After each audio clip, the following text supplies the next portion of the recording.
The Benjamin Dixon Show is only possible with listener support. Go to www.patreon.com/The BPD Show.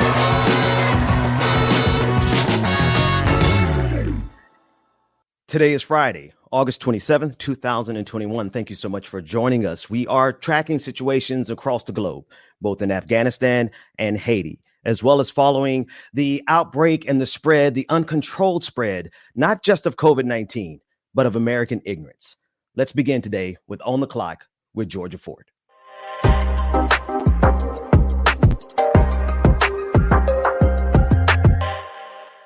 Families are mourning this morning. 13 families that thought in 4 days their loved one would be coming home after spending however long in Afghanistan. But instead, we're here discussing the 2 explosions that the Pentagon says has been claimed by ISIS that have left 13 U.S. service members dead, as well as 90 Afghans and more than 100 people injured. The president has already spoken, saying that they should expect retaliation. Take a listen. We've been made aware by our intelligence community that the ISIS-K, an arch enemy, the Taliban, people who were freed when both those prisons were opened, has been planning a complex set of attacks on the United States personnel and others. This is why, from the outset, I've repeatedly said this mission was extraordinarily dangerous, and on why I've been so determined to limit the duration of this mission. As General McKenzie said, this is why our mission was designed, this is the way it was designed to operate. Operating under severe stress and attack. We've known that from the beginning. We will not be deterred by terrorists. We will not let them stop our mission. We will continue the evacuation. I've also ordered my commanders to develop operational plans to strike ISIS-K assets, leadership, and facilities. We will respond with force and precision at our time, at the place we choose, in a moment of our choosing. To those who carried out this attack, as well as anyone who wishes America harm, know this: we will not forgive. We will not forget. We will hunt you down and make you pay. I will defend our interests and our people with every measure at my command. So there we have the president very, very clear in his intent to retaliate. I want to bring in Ben, Brother Mac, and we also have Marcus from Left Flank Vets with us this morning to discuss this. We've been following this evacuation and hear a turn for the worse. Marcus, I'd like to start with you as our guest. What do you think do you think anything else is going to happen over the next 4 days as Biden says he plans to continue the evacuation? I mean, this is one of those things where I would just be lying if I say that, like, with any certainty, things are or are not going to happen. I think we can look to some of the latest reporting was that this type of thing was expected.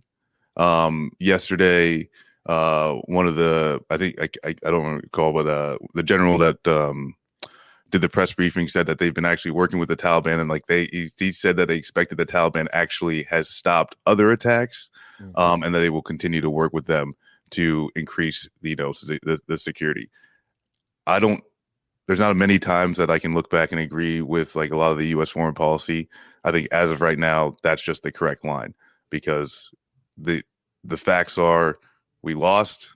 The Taliban do have overall control. They are the ones setting the dates. And, the U.S. is just saying we're going to continue on. I think some of the difficulties within,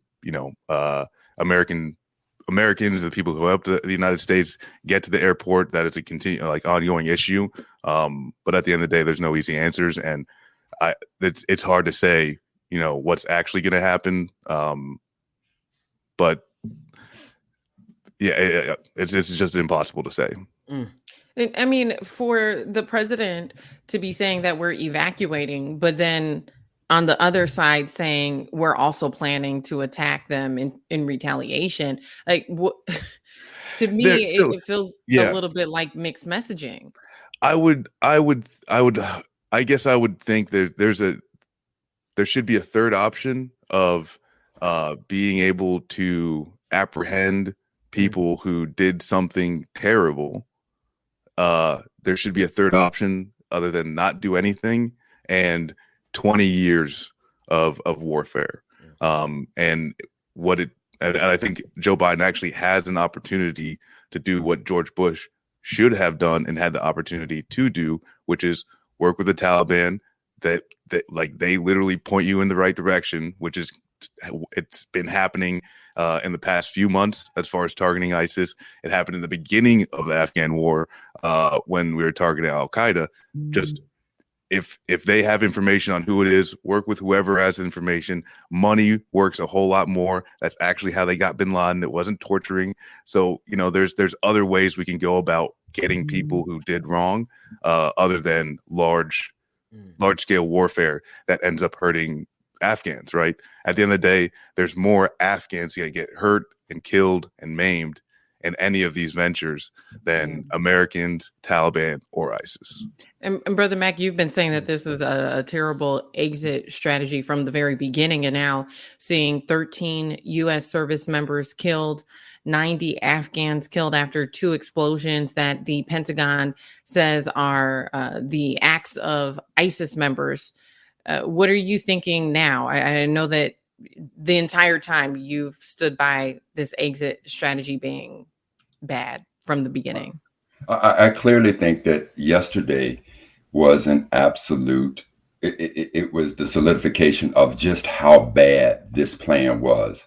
And even if you listen to what we just heard the president say, first of all, the president sounded exactly like President Bush did when he said, for those who attacked America on 9/11, we will get you. We will seek our revenge, and we will scour the earth to get you. We just heard the president 20 some odd years later say those exact same words. Now, if we want to say that we're going to hold responsible those who committed this atrocity, then the only way you can do it is to go back in there to get them. Now, why did we invade Afghanistan in the first place?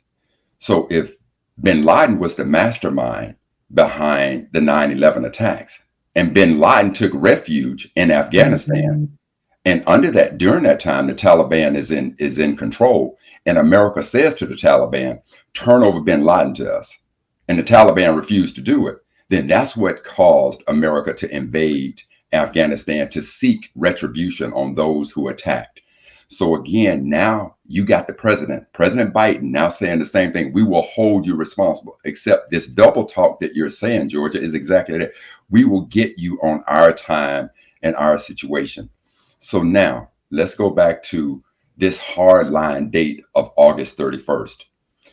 Everybody also agrees, and where my problem with the exit strategy has been, that it did not appear to be a very well thought out plan as far as knowing who and how many of your allies we had there. And so now if you decide, come hell or high water, we are going to stick to August 31st, and you don't evacuate all of your allies, because the one thing that I have not heard one current military or former military person say that it's okay if we leave some of our allies behind. It's okay if we leave some of our Americans behind. Not one person has said that. The other thing that I have not heard is one Afghan ally who is out of the country say that they trust the Taliban. So again, I've held a position that past performances are a very good indication of future behavior. So now, how can we expect, which there's been a school of thought that says, well, the Taliban wants to be a legitimate government, they're going to do things the right way. The Taliban, yesterday, what it proved yesterday is that the Taliban cannot even control situations within its own country, because keep in mind, ISIS-K, the Islamic State of Khorasan Province, is an enemy of the Taliban, and they can't control them. But the other thing that President Biden said, he said they got out when the Taliban unleashed, I want to say it's between 2,000 and 5,000 prisoners that were held in jail. And Brother Mac, I'd love to hear Ben's thoughts, especially as we dive into the Taliban, because as we've been discussing this from the moment Biden announced the evacuation, right, Ben, you have stood by allowing the Taliban the opportunity to establish themselves as the regime in the country, and now seeing this, do you think that they're responsible for what has happened? Do you think that this has proven that they're unable to take that position successfully? No more than the United States is able to stop white supremacy. Timothy McVeigh, Dylan Roof. The United States is completely either unable or incapable of, and what Brother Mac is speaking of is the responsibility of state actors on the international stage to be responsible for the violence inside of their territory. He's absolutely right about that. The Taliban is going to have to either stop them on their own, ISIS-K, and I want to start here. Let's delineate between ISIS and the Taliban. Because there are voices who want to muddy the two together in order to insist that we get fully back into Afghanistan versus a limited action to penalize ISIS or to make sure that ISIS does not come back in the form that we saw them in Syria. So ISIS is not to be played with or coyed with. There are very few instances where I stand firmly behind action. I don't stand behind action here. But I do recognize ISIS as a legitimate threat that needs to be taken care of. But in so much as the United States itself is able to control the violence within its borders before it should go to a foreign country to try to control the violence inside of that border.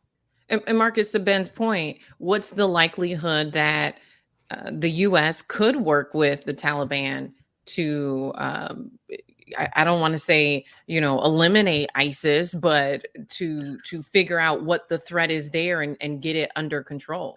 I'd say at this point, get used to it. Americans, get used to the United States working with the Taliban in a diplomatic manner.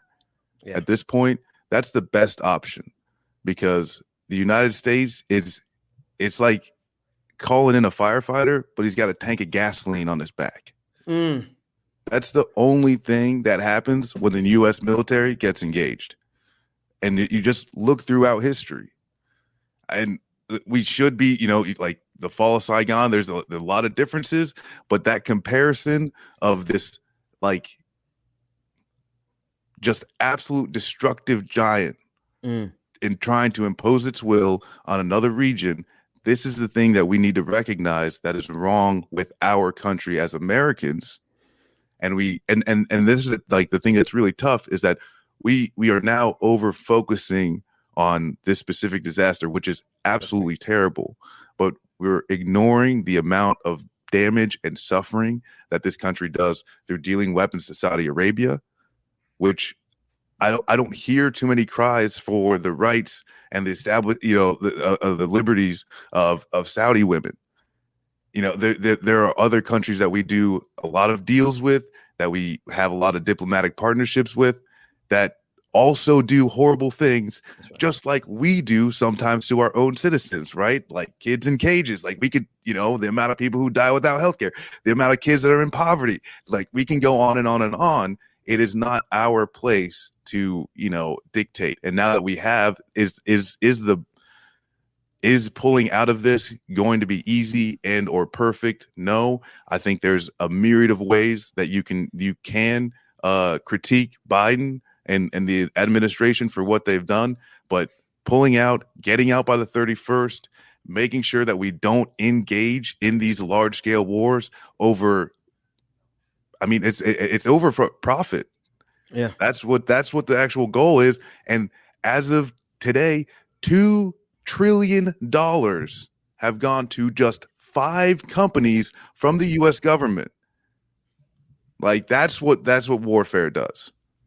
Look, Marcus, I get the capitalistic aspect of this particular situation, but the here and now, and where Biden is still coming under, and he should come under tremendous criticism, is again, if there's an exit strategy, And you know that once you leave Afghanistan, what yesterday showed us is that one of the darkest fears that Americans should have is that Afghanistan becomes a haven for terrorists of various groups. I disagree. I disagree firmly with that. And so that becomes an issue. But in the meantime, can you remove safely Americans and those allies who assisted you when you invaded Afghanistan? And there again is where the exit strategy has fallen absolutely flat. I think like I do got to go back and correct something, because the Taliban did offer up bin Laden. That there's been that's been proven that the Taliban actually did offer up bin Laden. They're willing to pull back from certain areas. So and the Bush administration refused that. This whole thing could have gone differently. And that's what I'm saying too, is like Biden now has that opportunity to just work with people on the ground the same way that policing is done. Give someone some money to say, where are the bad guys? Yeah. Do that. And because the danger that like, and also too what you're asking for is more forces, expanding the security perimeter, more people at risk of danger, at least more Americans. That's right. I was just going to say quickly, the thing I'd like to outline too to that point. So 13 U.S. service members killed, if you're just joining us, 90 Afghans, and still counting after 2 explosions in Afghanistan. That's what we're discussing this morning. We heard Biden not only say that he was going to find who did it, but he outlined they've given a name to this operation already. And not only was it get ISIS, but it was also get their assets. And so we're discussing what are the possibilities here. We know they're still evacuating August 31st, but there's some plan to either work with the Taliban or to re-enter Afghanistan. Ben, I know that you were getting ready to hop in there. I just wanted to reset for those who are just joining us. Yeah. So go ahead, feel free. Yeah, no, absolutely. I'm clearly with Marcus on this. The last thing, let's start here. After 9/11, everyone started getting x-rayed at the airports because of the response and the fear. Those x-ray machines cost $100,000 a pop. How many did you see in your airports? This is a profit machine. It was a profit machine. We got Osama bin Laden in 2011, May 2nd, 2011. We've been there 10 additional years, 5 companies profiting to the tune of $2 trillion in Virginia, 5 companies in Virginia. The thing that they want us to do the most is to be afraid enough to excuse the military industrial complex to go out there and kill more people and create the problems that we're dealing with right now. If you fear the Taliban, let's talk about who created the Taliban, the United States of America. So it just seems to me, if we created them in the 80s and then we've been working with them all this time, and finally we've relented because we recognize, as Max Weber said, that there's a monopoly on violence in every single region, and whichever group, the United States is in this group as well. I want to be sure. The United States has a monopoly on violence within its borders. And guess what? It also has a monopoly on violence on the global stage, save China and Russia. Similarly, the Taliban has claimed the monopoly on violence in their region, and they are being challenged very briefly by ISIS-K. Last thing I'll say, pay someone to give up who did this, because I guarantee you ISIS paid the family of the suicide bomber who killed himself yesterday. And Marcus, the other piece to this that is always on my radar is the rights of the women who are in Afghanistan. And we've seen really a digression in just the last few weeks, where as women were allowed to work, women were progressing. And as soon as the U.S. announced that they were going to be exiting and the Taliban stepped up, we saw women being isolated, women not being allowed to work anymore, and also being assured that after things calm down, things would resume to some type of normal for them. But that is also uncertain at this juncture. And I've heard you too talk about the rights of women in other countries and whatnot. But with this specific situation, when we just look at Afghanistan, do you think the Taliban is going to restore the rights of women after the U.S. is fully withdrawn? I'll just make it clear that like I don't think the Taliban are like it's not good. They're like oppressive theocratic group. Yes, like this is there's no for the Afghan people. And this is the thing that's really, really sad is that for 20 years, we actually could have given resources to Afghan people. We could have actually given some strength and resources to the people. And because the Afghan people were telling us this whole time, please don't work with these warlords. That's right. But why did we? Because they were the power. They were the power in the region. They were the ones that could help us impose our will. Because even the people that were running the Afghan government, they weren't saints. Some of them were also responsible for atrocities. They're responsible for corruption. So that's the issue, right? Is that no, the Taliban isn't going to. I don't, and they're good at PR.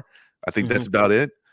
I think that once August 31st goes by, there's going to be a wave of repression, especially in like maybe not everywhere, but in certain areas. I think. But how does the U.S. actually engage with that? Well, it's not warfare.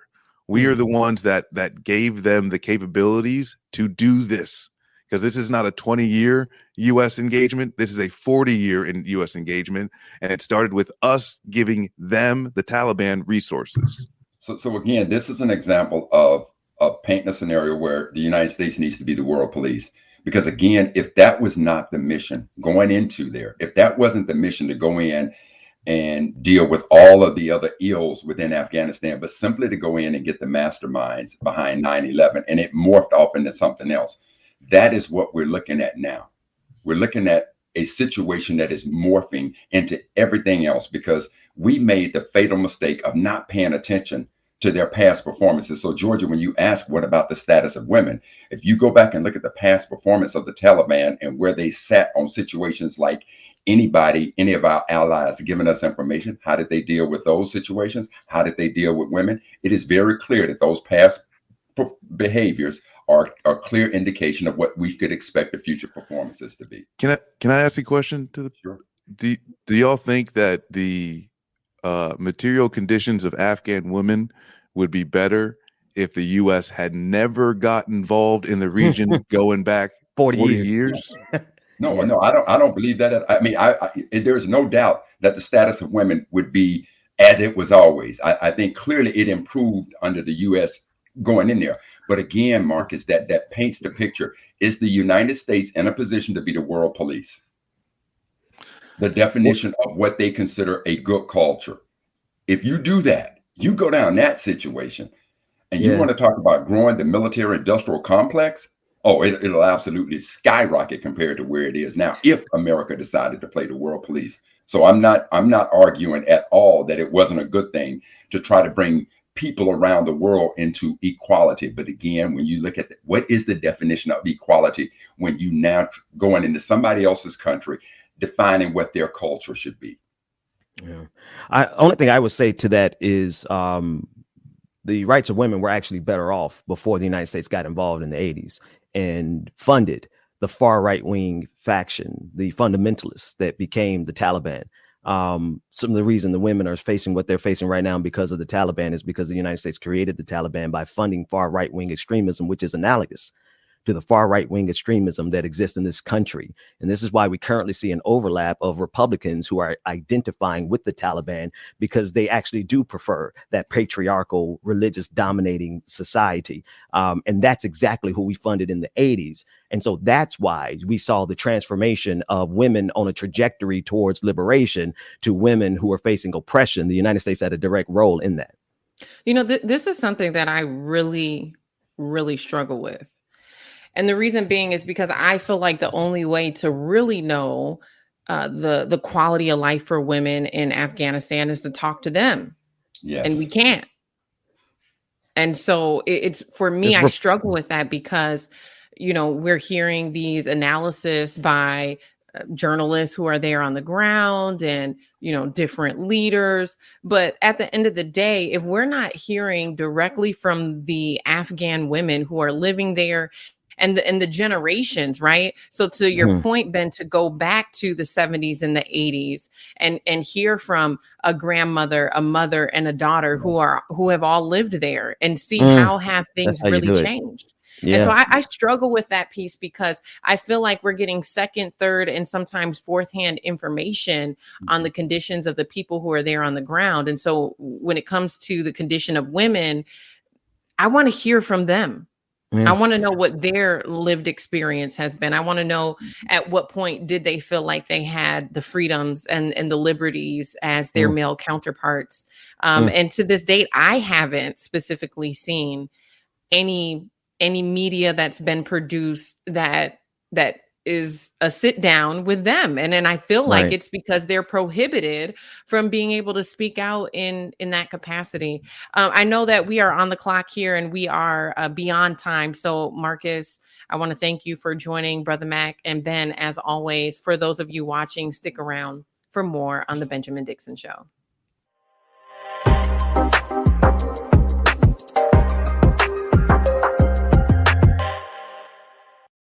Good morning, DJ Exclusive is in the building. Good morning, everybody. Good morning.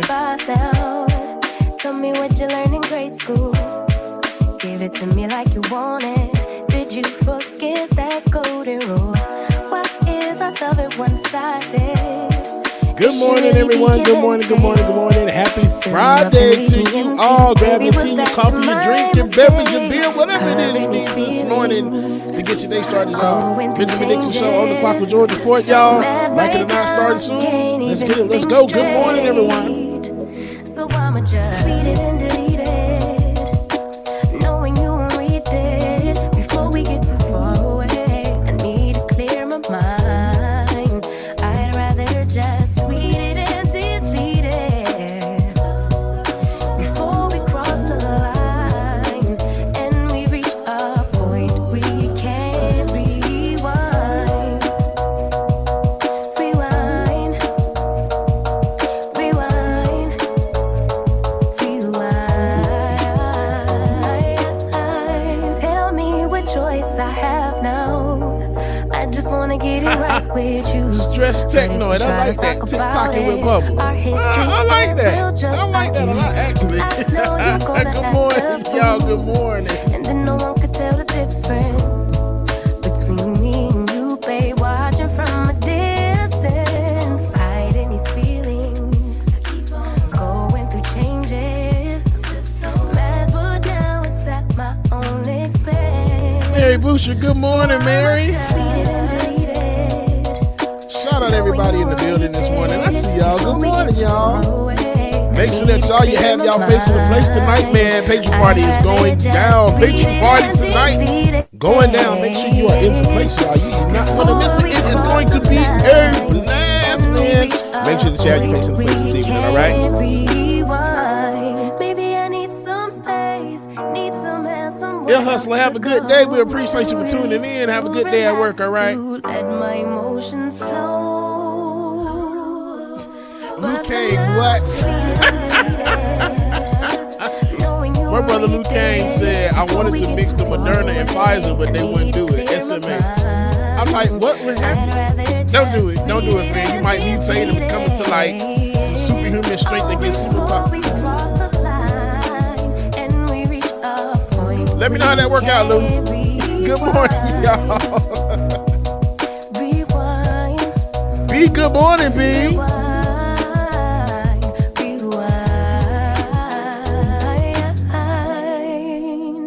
I could really use a change of scenery. Yeah. Everybody smoking all the greenery. Yeah. Close the match 'cause they were handed down. Tiger, what you should do tonight, do your Uber Eats and have us playing in the backgrounds. Everybody be like, what are you doing? What are you listening to? I'm still fly. Let's go. I digress. It could all be worse. I could be a hater like you. It could was pills to make the man, but that poison's gonna chew you from the inside out. So right now, Anna, good morning, Anna. Roller Dragon, good morning to y'all. Mark S, brother, what's going on? Melanie, good morning. KFZ doing flips in the chat this morning. Good morning, brother KFZ. Luke Kane, all right. Bro, if you get some fireballs, bro, I want flight. So whatever I gotta mix, maybe I need to mix Johnson & Johnson with Bison. And I fly. Yeah, I'm gonna keep that up, okay? I got you. Goku, good morning, brother Goku. Chuck Diesel, good morning. Answer. DP, good morning, DP. DP says good morning. Uncle Bubba, good morning. On and on, Dragon, good morning. Evergreen, Nat A. What up, sister? Good morning, Nat A. Flora Strada, good morning, Laura. Brother Tyler, Chunkin. Every time I see it, Chunkin, choking on. Oh, let's see, 61. Good morning. I mess with every time. I'm still fly. I'm still Darren Smith, good morning, Darren. What's going on, brother? Patricia, good morning. Afraid not, good morning, y'all. Good morning. Stress Technoid, according to the SLP, is in the building. I see y'all. The whole family is in the building this morning, y'all. Good morning. Realon in, good morning, y'all. Brother Tiger, of course. Latif, what's going on, brother Latif? Six Dragon Daddy, good morning. F8L, Law Dragon, good morning to you. Can't nobody take here and now. On and on, Dragon, good morning. Shout out to all my moderators, man. Twitch, Twitter, YouTube, whatever you streaming from, man. Love y'all, mean it. Make sure you hit that like button, man. Hit the like button. Y'all know the damn thing to do. Shay, good morning, y'all. Industrial Arts Denver, good morning. Y'all, it is time to get back to the show. We're going to let our boy Reverend Day take us to the bridge, and we're going to get back to it, y'all. Y'all stay tuned. All right, here we go. It's my time to ride it now.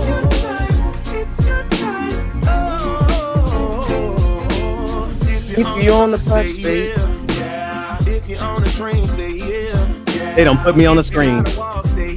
I was wondering what was going on. Young or old, I really don't care. Life has never really been fair. B made me pass out.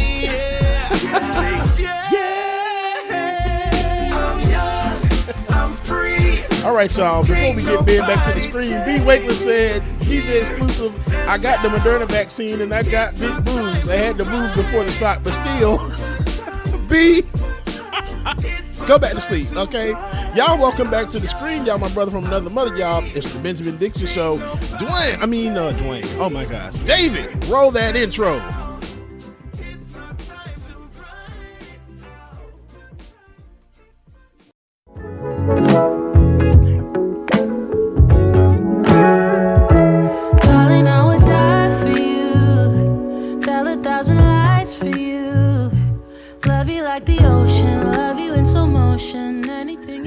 That's not exactly the one I wanted, but it is dope because I love that song. Welcome to the Benjamin Dixon Show.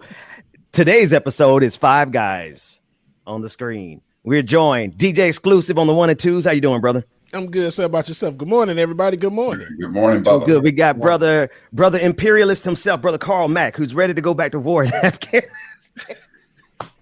I'm sorry, brother Mack. I just taking some liberties here because we're going to continue that conversation. But thank you for being on the screen with us. And I got to introduce the next gentleman who we have not seen in 6 or 7 months. None other than brother Darren.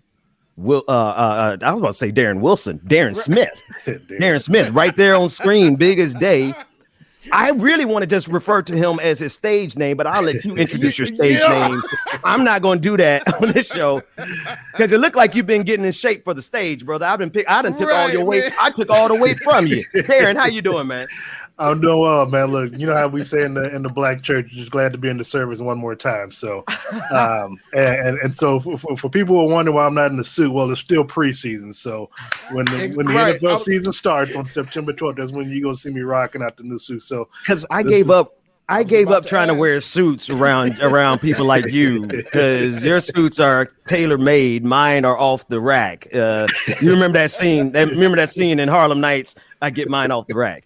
And then other than our brother from another mother, Brother Marcus from Left Flank Vets. Thank you for the first segment on the clock and staying with us so that we can expand the conversation more. Thank you for being here, brother. Happy to be here. And actually, I'm just happy new because I got behind the paywall. I'm with DJ Exclusive now on the screen. Like I've now made it. You get in where everybody where everything's free. Yeah. There's no charge. This is the VIP access. I made it now. I made it. So thank y'all for being here. We got a couple of clips. I want us to run through the clips, and I love that we're going to have a diversity of opinions on the screen to the extent where y'all know what we do when we get in the barbershop, we get in our garage, we get underneath the shade tree. Black men, we're going to argue with the heft of our chest, and then when it's all said and done, we might go get us a cognac and watch the football game. That said, let's go through some of these clips. This is from Fox News, talking about wokeism and making America being the impetus behind our decline on the international stage. Let's take a look. America, as our government keeps pushing its way towards wokeism, there is basically no way to deal with something like Afghanistan because we lose the options that being a woke country would not allow you to do. In a weird way, the Taliban is going to be China's problem, and China's going to have no problem dealing with them. Right. Exactly. It's like if the Taliban agrees to turn their head away from the Uyghurs, hey, we'll give you, you let us operate as a terror organization. We'll give you mining rights to our rare earth metals. We need the money. You've got again. It's just a tolerance of one another. And that I was writing this today. The Biden doctrine is empower our enemies, embolden evil, betray and abandon our allies. America on her ass. Biden administration with the Taliban has treated it as the de facto government from all along, recognizing it, elevating it, legitimizing it, trusting it. Going back to 2013 when Obama and Biden provided a diplomatic presence in Doha, Qatar for the Taliban. But then you throw in, they abandoned the Afghan security forces, left a power vacuum. Al-Qaeda is ascendant now, 15 provinces it's in. But also, remember, why is Al-Qaeda a concern now? They had bioweapons labs 20 years ago. You don't think that they've looked at China and what's gone on with the Wuhan virus, killing 4.5 million people around the globe? That's a possibility. Let's start with you, brother Darren. I almost slipped into character. Brother Darren, there's a lot going on in that clip. Well, first thing that just ran off my mind is, of course, is just the image that you see on the screen. The 5 people that are talking about, of course, don't look like us and don't reflect our values. So that's first and foremost. So you got to kind of take it with a grain of salt with what they're saying. Two, the lady who was last speaking, I'm not sure who she is, but she really didn't sound like she knew what the hell she was talking about. And as the producer talked about, she just conveniently overlooked Donald Trump. And so, because I'm old school, I'm respectful. I'm gonna say President Trump, but but how she overlooked, President Trump and just referred to Biden and Obama without their title. So that kind of pissed me off about that as well. But the fact that that there are certain people in politics that are so warmongering and so war hungry that at the cost of American lives and basically poor American lives that they want to keep this conflict going. It's something that really shakes and rattles my spirit, and it doesn't sit right with me. Brother Marcus. I'm actually just gonna steal a line from a movie and just say what that lady just said was one of the most insanely idiotic things I've ever heard. At no point in her rambling, incoherent response was she even close to anything that could be considered a rational thought.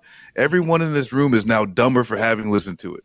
Hello. And may God have mercy on her soul. She has no idea what she's talking about. I don't even know how to respond to it. Like, it was just a long list of just either wrong information or just made up.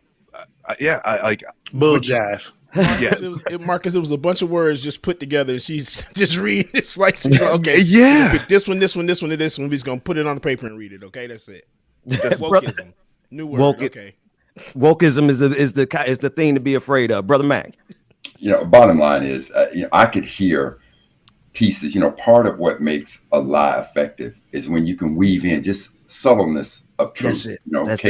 And so I heard subtlenesses, some subtle aspects of where she was coming from. But what it ring overall in my mind is this entire situation that we're talking about, that we've been talking about, leads me to believe there is just no perfection in war. You know, whatever one side thinks is the best way to deal with it, somebody else can shoot holes through it. So there's just no perfection in war. And that's clearly what we're dealing with now. When you talk about from the beginning, why did we go into Afghanistan? Okay, I think all of us can agree that if somebody breaks into our home, we're not going to sit there and try to peacefully negotiate with you. If I got lead, you're going to feel that. So again, if somebody came here and attacked America, America has shown you over and over again, you slap, we're going to slap harder. You fight with a knife, we bring in a gun. You bring nukes. We're bringing nukes. But go ahead. I'm sorry. Yeah. So clearly, our rationale for going into Afghanistan, are you Old Testament or New Testament? Do you eye for an eye? Do you turn the other cheek? Clearly, America went Old Testament and said, we're going in there to get them. So once we invaded, now everything started opening up. So the bottom line is there is just no perfection in war. And we're clearly seeing all of those imperfections play out in this situation with Afghanistan, not only entering Afghanistan, who we dealt with in Afghanistan, and how we exit Afghanistan. No perfection. James, you want to get in there? Oh, no, like I said, wokeism. Well, this is when you can pivot and blame the entirety of the destabilized geopolitical order that was caused by George W. Bush, and then blame it on the fact that black folks want liberation, you must be on Fox News. Let's go to one more clip. Let's go to BPD2, Newsmax host, trying to conflate the mass migration of Afghan men, or rather use that as an idea to terrify people. Let's run that clip. Potentially hundreds of thousands of Afghanis to America. This is a terrible idea. Now, we should learn from the disastrous experience Europe had with Afghani men and systemic sex crimes against women. Just a few weeks ago, a 13-year-old girl was raped and murdered in Austria, and 3 Afghani migrants have been charged with that heinous crime. And because of that crime, Austrian Chancellor Kurz, he made it clear just this weekend that Austria will not accept any Afghan refugees. Statistics show, as I detail in my new op-ed, that terrible case in Austria, it is hardly isolated. It's not just an outlier. It's the worst example, but it's not an outlier. Police numbers show the relatively small Afghan population there in Austria commits an astounding half of all sexual assaults in that country. According to the Hoover Institution at Stanford, once the giant wave of Afghan migration to Austria began in 2015, total sexual assaults there grew by a staggering 53% over the next 4 years. As the Wall Street Journal reports, next door in Germany, foreign-born residents right now account for 1/3 of all sex crime suspects. Is the mass migration of Afghan men to America really a good idea? Good for your wife, your daughter? Will these Afghans share our values? Will they try to assimilate into the American way of life? It's not likely. A Pew Research poll found that a stunning 99%, nearly unanimous, of Afghans believe that Sharia should be the official law of the land. I gotta sandbag this conversation because my interest really is in knowing how the women who work with that man feel about him. But I digress, brother Darren. Honestly, the whole time he was speaking, the only thing I could think about was, "Ooh, color men coming into the country. Watch your white women and your white daughters." I mean, that's the only thing I took from it, to where he's afraid that, now mind you, now they want to have it both ways. They won't Biden, when you're getting coming out of Afghanistan, where, hey, we got to help those people that helped us, so we got to get them all on planes and come. But then at the same time, well, we don't want the men now. We'll take the women and do whatever we can do with them, when they get here. But just keep your men there, because we don't want them coming over and integrating with our white women, And that's just something that's the basic takeaway from what I took of his. That's what I heard of his whole message. That Marcus, that's what I heard. What'd you hear? Yeah, no, I agree 100%, and that's some of the things. There's been a line of even before, right? Even with the fall of to the Taliban, they're saying like, well, the Afghans didn't want to fight, and like, oh, look at all these men like running scared and stuff like that. Where like, I don't see this guy in a uniform trying to go defend nobody from anything, and for just to say like, yeah, to start attacking like literally just saying all Afghan men are, I don't know, like sexual perverts that are gonna come after all of our women. And like, honestly, I thought of the old governor of Maine when he started talking about like Shifty and D Money coming across the border. What's your boy? LePage. I cover that. Yeah. You about to make me get myself $100 fine for cussing that racist prick. And go ahead. Like it, but this is the same old. But and the really disgusting thing though is, you know, like Darren just pointed out, it's like it's a day apart from, oh, we need to help these people, you know, and like right in the next day it's like, no, they're disgusting, we can't let them in, they're gonna take down all our women and stuff like that. And it's I mean, it's not surprising, it's just like it's dangerous. Sure. Yeah, it's dangerous. Brother Mac, like we just gonna forget about January 6th. I heard several things. One is, first of all, I saw his passion in describing the atrocity against this 13-year-old girl. What I didn't hear was his passion in describing the atrocity against a 12-year-old boy. And then he wants to say that we're getting this information from the police. What about the police in this country that shot a 12-year-old boy, Tamir Rice? That's number one. Second of all, this demonization that he made against Afghan men.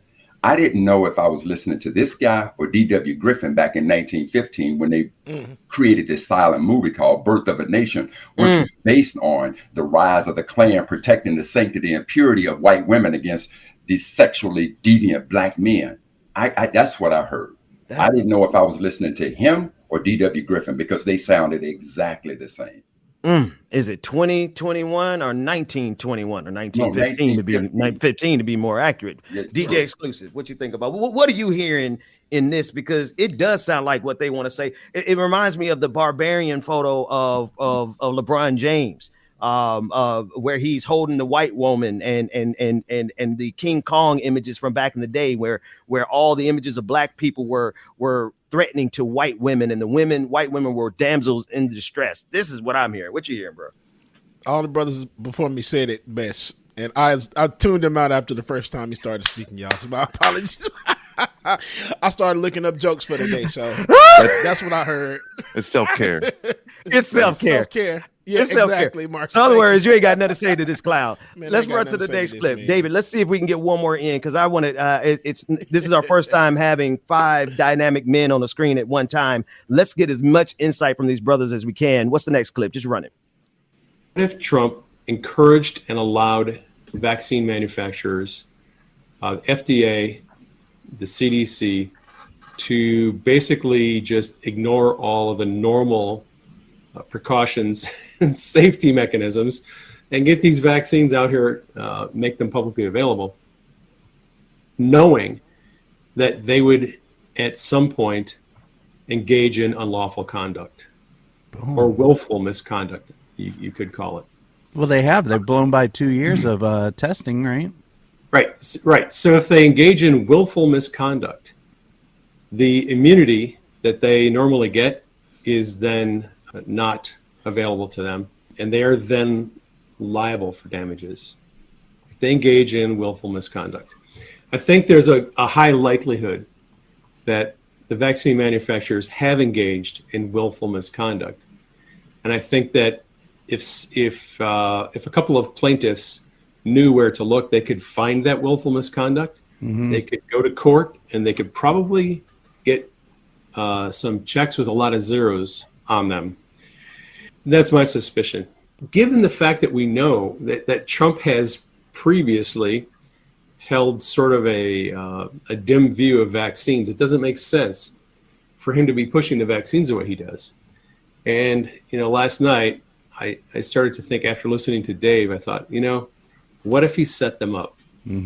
What if this whole thing is a freaking setup to take down Big Pharma, to expose the deception of the CDC and the FDA, and let the public see once and for all how corrupt these institutions and agencies are. Brother Mac, To me, that that is, makes it I actually want to start with you, Brother Mac, because therein lies that just enough of a narrative. I won't call this one truth, but it's a narrative just enough for people to latch onto, to follow along with his absurdity, trying to find a way. This is a QAnoner. This is a part of the right-wing watch. They've been observing these channels. This is what goes viral in the conservative communities. But this also spills over to the Black community. And I've heard some of the same exact talking points from this QAnon praying medic as it pertains to the vaccine as I've heard in the Black community. Let's begin with you, Brother Mac. Well, first of all, let's keep in mind that this monster known as COVID got out of the box because Trump, through his idiocy and rejecting of science, allowed this to get out of the box. And at the time that he spoke against COVID as though it would just miraculously go away, spoke against wearing masks, spoke against vaccines, everybody was cool in the gang with that. But when the absolute devastation of deaths occurred, because if you remember, Trump at one time said, we only got one case and in a couple of days we'll have that taken away. Well, once the number of deaths started ramping up, then Trump instituted this mission called Warp Speed, which means let's work at all due diligence, all speed, and get a vaccine. Now that this death toll has risen to where it is, Trump himself supposedly gets COVID, goes to gets the vaccine. Now he comes at a rally a couple of days ago and says to people, okay, get the vaccine. And they start booing him.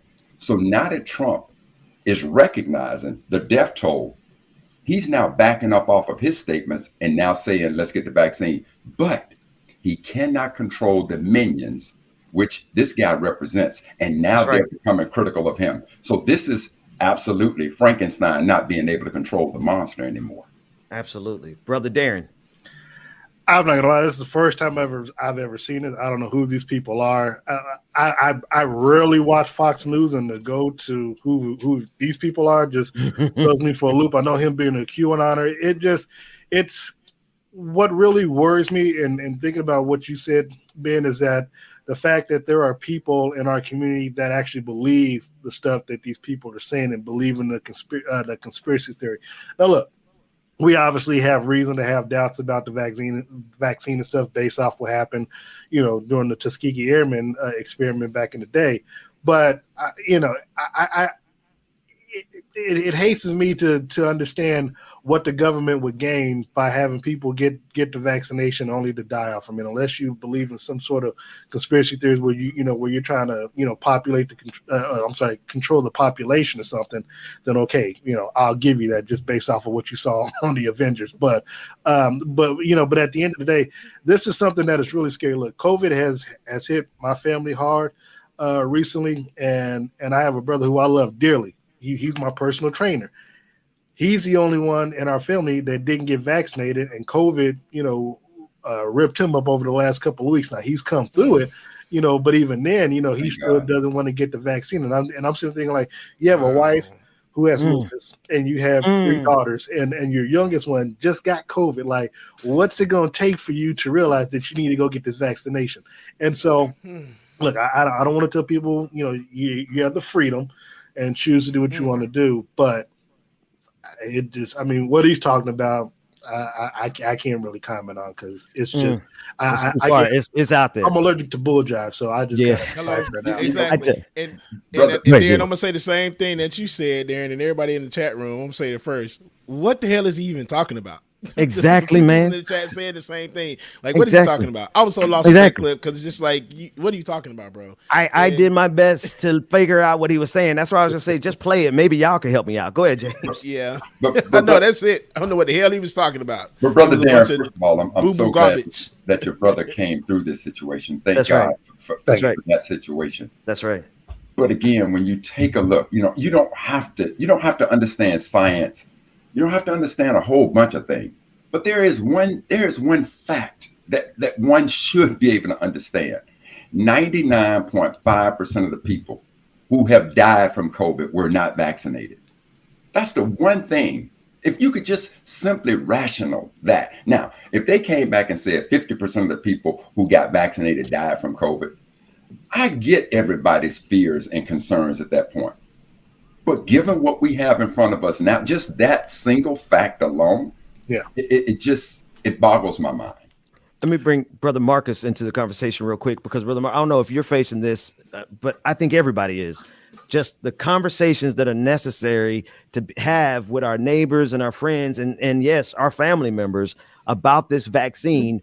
And what we see on the other side of the equation, we see an organized effort. Like, these people are funded. They don't just get up here with all these platforms and do this. Go ahead. Yeah, no, and that's a really, really great point. And even like as it's going on, like, I mean, yeah, I don't know what the hell is going on. I mean, there's actually one of the people in left flank, like, he loves going down the QAnon rabbit hole and understands like a lot of where these lines, and like it's three different whole things. But I do want to throw it back to something that Brother Mac was saying earlier about that kernel of truth. And like, there is in this clip, is there any like kernel of truth? I don't think so, right? Other than like the dude actually does have a green beard. But outside of that, but what the kernel of truth I think is that we do live in a country where healthcare is deceptive, healthcare is predatory, and so it does allow people to fall into some of these traps. And that's the thing is, like, I mean, I think we all agree when you look at the numbers, like you said, like 99%, right? The people who are in the hospital, the people who are dying are the people who are unvaccinated. But like, still, with everything that we've been through and the amount of propaganda that is funded, right? These people are getting money. You don't get one of those mics just jumping out and saying like I'm random, a true believer. Yeah, exactly. You don't just flat earth random COVID. You don't get that. Like, money has to come in, and so that's the real dangerous thing.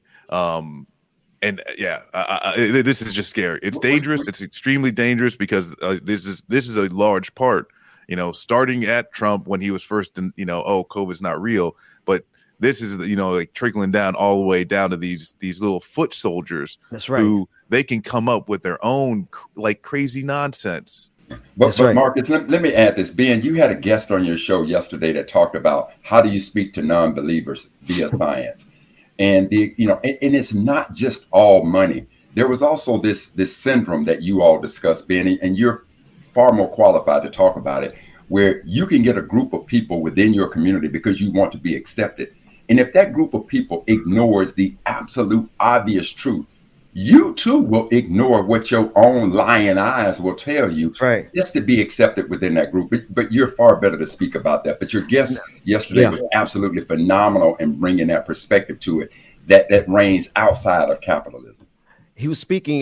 We spoke to yesterday Lee McIntyre, who's the author of the book How to Speak with Science Skeptics. I may have the title wrong, but his name is Lee McIntyre, and that really did throw me. That one point in particular, Brother Mac, threw me for a loop. How the phenomenon. He said that their research shows that no matter how ridiculous an assertion was, they found 30% of the people willing to go along with that assertion, so long as the broader community made it seem like they believed it. And that's exactly what we're seeing with that 30% that support Donald Trump to this day. Brother Darren, actually, I want to flip it real quick because we have I want to bring in Brother Pascal.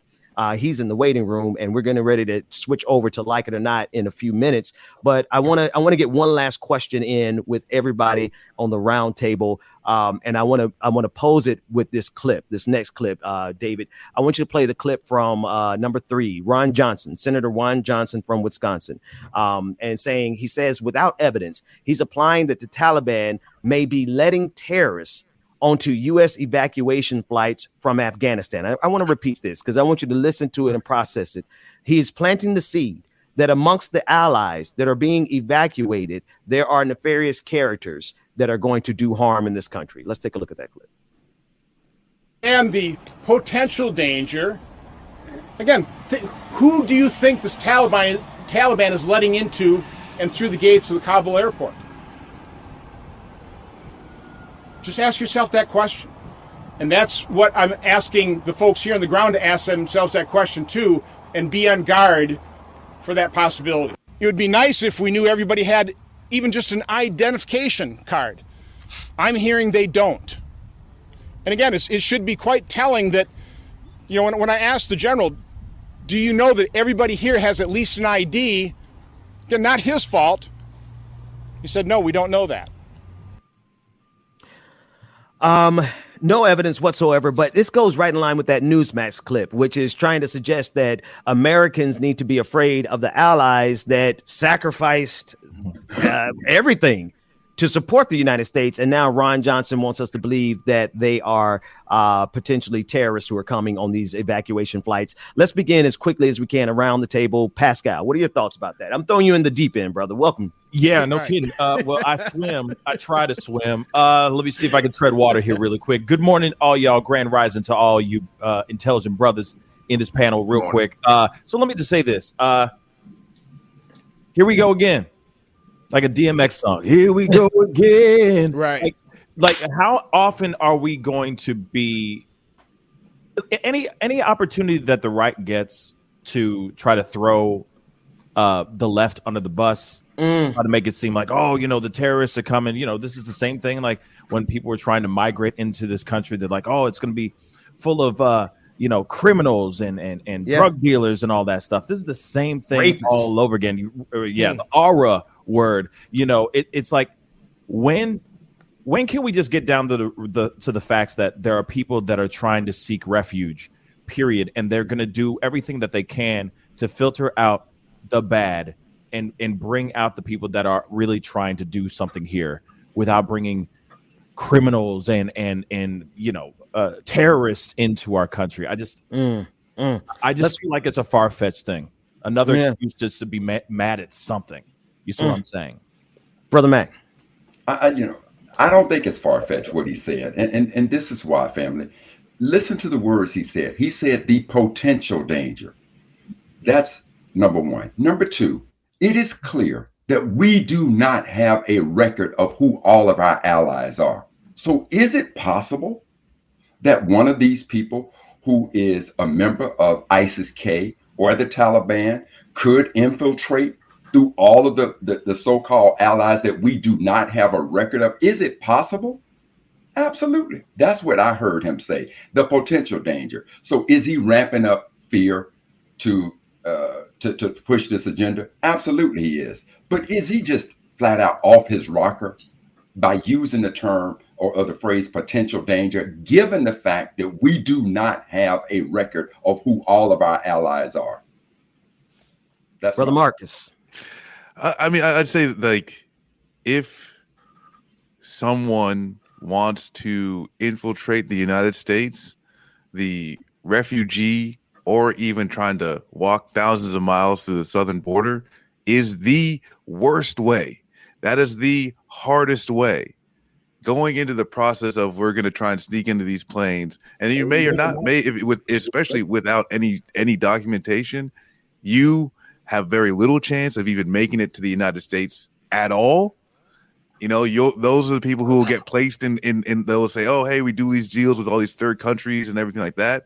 And like at the end of the day, I think there is more so just a jingoistic, xenophobic, racist like catalyst to his statements than any real fear, because a lot of these any of the Afghans that are coming over to the United States right now, the very few that are allowed to come over right now, do have a documented relationship with the United States. And the people who don't have documentation, there's a good chance that they'll never set foot in the United States, and they'll just be placed in other these Marcus, questions. Let me just offer pushback, Marcus. If that's indeed the case, then how did somebody get so close as to set off the bomb and kill so many Americans and so many Afghans yesterday? And that is a very real danger that comes with pulling out of a war. But at the end of the day, those Marines did their job.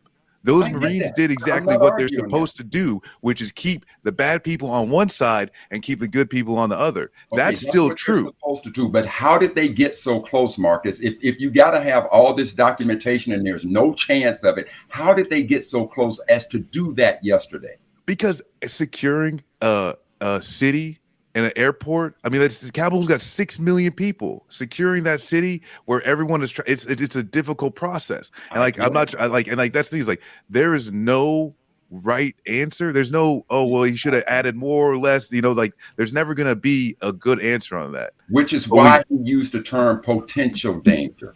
That's all I'm making. That's the point I'm trying to make. But I guess my response would be those Marines and that corpsman that died. They were doing exactly what they're supposed to be doing. No doubt. They effectively did what they're supposed to be doing. No doubt. Because if they wanted to get, they probably, if they could get in the airport, they would have, but they didn't. And I agree. The soldiers did their job. They need to work with the Taliban to secure that surrounding area to make sure their checkpoints and everything like that.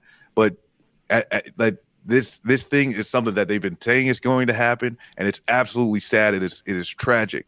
But those Marines did their job. Let me get Darren in to get the last word, and we're going to go to break because we're going to switch over to Liking or Not after this. Brother Darren, I want to thank you. Brother Pascal, you're hanging out for the next segment. Yes, Brother Marcus, you've been here all morning. Brother Mac, you've been here all morning. Well, Brother Mac, you here whenever you want to be here, man. I appreciate that. Where's the 18-hole Baptist today? We'll talk about that in a second. Brother Darren, what are your thoughts before we go to break? Well, first of all, I always consider the source. And to Brother Mac's point, when he says the word potential, yes, I mean, there's a potential for one of the 6 of us to be at the Chiefs game tonight. Right. So, so is that a promotion? I'm just saying no, but to his point, obviously there's a potential for anything like that to happen. But again, this is the same guy who considers the people that came that try to break into the Congress on January 6th as people who were just on the tour. So we again, there's a slither of truth, but but hell, even the devil has a little truth in what he said said in the Bible. So to that point, we just have to realize the source of what's coming out of some of these people's mouths, because you got to remember, it benefits them to have a boogeyman. Yes. Come election time, of course, it's about people being on getting unemployment and the vaccines and the type of job that Biden's doing as it relates to Afghanistan. Republicans need some type of boogeyman because they don't have a platform and they don't have substance to run on. So this is just what they do. So once we kind of keep that in mind, I mean, look, we didn't see. Well, let me ask you this: what did Ron Johnson say about the Afghans that were hanging for their dear lives on the airplanes that fell to their death? Was he out there giving them any sympathies or thoughts and prayers or anything like that, or was he complaining about Biden not getting these people out? Who helped the U.S. during this 20-year period? So I mean, you can't have it both ways. So that's what I take from it. We got to move, but I do want to say it is an honor to be on the screen sharing with so many brilliant Black men on issues of geopolitical significance in a way that would make Fox News, MSNBC, and NPR squirm. You guys are some brilliant brothers. Brother Mac, thank you so much. Brother Marcus, thank you. DJ Exclusive, you always here. Pascal, don't go nowhere. Darren, you're not going to tell the people your real name. We'll see you next week, man. I got to get you back here a little more often, man. They call it delicious, man. I'm trying to get back down to my delicious weight for the Super Bowl. And you covering the Kansas City Chiefs tonight? Yes. We have the Chiefs have their first and only preseason home game tonight. Then, of course, the season starts September 12th. I'll be covering the Chiefs at home and on the road throughout this year. So, and the best place for people to get you is at Darren Smith WHB on Twitter. On Twitter, yeah, or you can just find me on. I gotta delete some people, but I guess you can find me on Facebook as well. So. yeah, that's everybody's story. Brother Marcus, how should everyone get up with you? Twitch.tv/leftflankvets or on Twitter, just at leftflankvets. We do a lot of shit posting. Sorry for cursing. That's $100 fine. But no, you're a guest. No fines for you. It's okay, fine. Great, we'll get the audience. Somebody in the audience pay that fine for him. We need a donation. Brother Mac, as always, hanging out with you is a pleasure. I if it's okay, can you tell the people who may not know what that emblem on your shirt means? Because when I saw it, I was like, absolutely. Is it okay? Yeah. I'm a mechanical engineer by education from Mississippi State, and I used to be the executive director for the National Society of Black Engineers, headquartered here in Alexandria, Virginia. Nice. I love it. Brother Mac, we got to talk. My dad was a mechanical engineer. So there you go. There it is. Good man. Yeah, he's okay. He's all right. He's all right. Wait a minute. Who's this at the bottom? Oh, that's DJ Exclusive. How many people can we get on the screen? Let's go to a quick break. When we come back, like it or not, with Rebecca Zor. 5 guys turned into 6 guys, and now about 7. We'll see you guys after this break. Good morning again, y'all. Make sure you stay tuned. Like it or not is about to come up next. You see, you got our brother Pascal in the building. Shout out to Marcus, Darren, and brother Mac for joining this morning. We greatly appreciate y'all. We mean it, y'all. So hey, stay tuned. Like it or not, it started West Unrest. Good morning. And real quick, I go ahead and get our new patrons and new Twitch subscribers read off. Derek S, thank you so much. We have our new Twitch subscriber, SisQ Cat, resubscribed for 2 months. We have Ghost Dog TV, who resubscribed. Zivis X gifted a subscription to Tomodorio. And we have SisQ Cat cheered 100 bits. And Anus Beard cheered 100 bits. Anus Beard, bro. Anus Beard. I'm going to leave it alone. Sorry, oh, okay, cool. Shout out to everybody, man. Good morning. Good morning again. Y'all stay tuned. And Derek Fuller, thank you for your super chat as well, too. We greatly appreciate it, y'all. Hey, man, stay tuned. We got some good stuff coming up. You don't want to miss this. Pascal, I hope you're ready, sir. Good morning. Tell them I need my money right now. From me to juice, they stole out my crown. Sorry to tell you.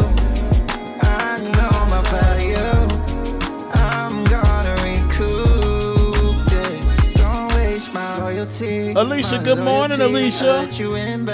Rosie Bean, good morning. Sylvia Jones, good morning to you, Sylvia. My intuition ain't never lied, I had to leave. Handle your business, do what you think you need to do to get your revenge. But you won't break me, God as my witness. That's the point of no return, I'm on a mission. Hey! Tell them I need my coffee right now.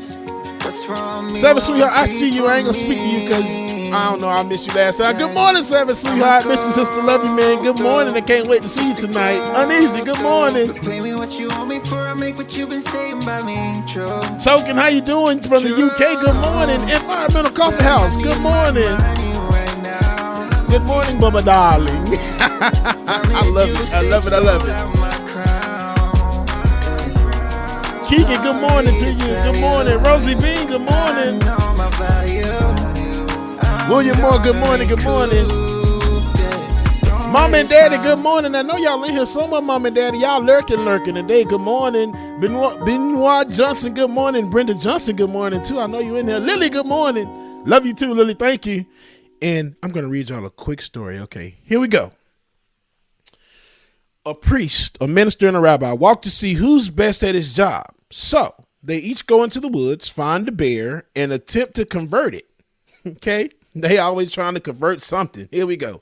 Later they get together. The priest begins. When I found the bear, I read to him from the catechism and sprinkled him with holy water.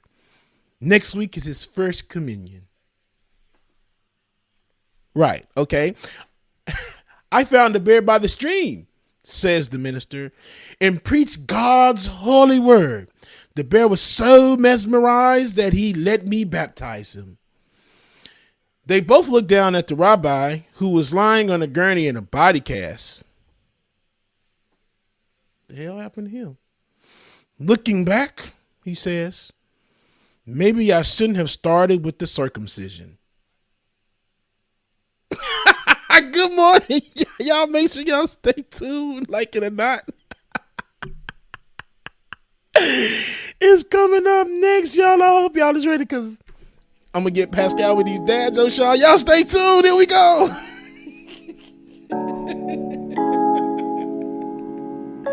Y'all know y'all love Bubby's Okay. Sorry, know y'all love Bubby's story time, y'all. Told her start it up. I don't want to see it from your eyes unless it's cardiac. Y'all got that one. Yeah. Y'all got that one. Y'all did. Playing fair. No, I ain't playing fair. playing fat. All right, y'all. We are waiting for Ben to get back in. Ben had to go step away, I'm guessing. So we waiting. Once Ben gets back, like it or not, we get started. Oh, all right. Well, here we go. Are you ready to go? Are you ready? I think you're ready. All right, y'all. Here we go. Like it or not, with Rebecca Azor.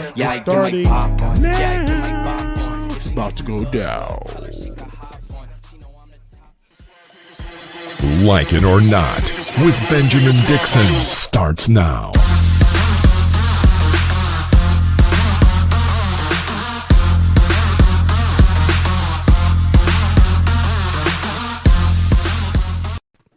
Good morning, people. Good morning and welcome to Like It or Not, where we're free to tell the truth and not care who doesn't like it. I didn't get that joke. I tried so hard to understand. Maybe I missed something. I didn't hear it. I didn't get it. Christian and somebody else, they walk into the bear. They trying to convert a bear. That was like God's plan, convert the bear. Everybody else, the bear, they said he led with communion. Okay, cool. Then he got baptized. The rabbi just tried to cut his penis. Oh. Circumcision. He said, I shouldn't have led with the circumcision. Yeah. Oh, yeah. Hey, man, I might have to screen some of these. Make sure we got no problematic jokes in there because I felt like no, they got to worry about that. That was rated the best joke of 2010. Honestly, I don't know how, but yeah. No, I got it as soon as you said it. So white folk jokes of 2010. Painful memories. Brother Pascal, how you doing, bro? Bubba, why your camera ashy? What you mean? Why is ashy? No, Bubba. Oh, Bubba. Well, where's ashy at? I look good in this shot. Now the background look ashy. No. It's kind of fuzzy. I mean, I don't know. It's giving me a little fuzz. Y'all's look fuzzy to me. Yeah, Rebecca and Pascal look fuzzy, but me and Ben look clear because it's that Cookman thing. It's that family. Wildcats.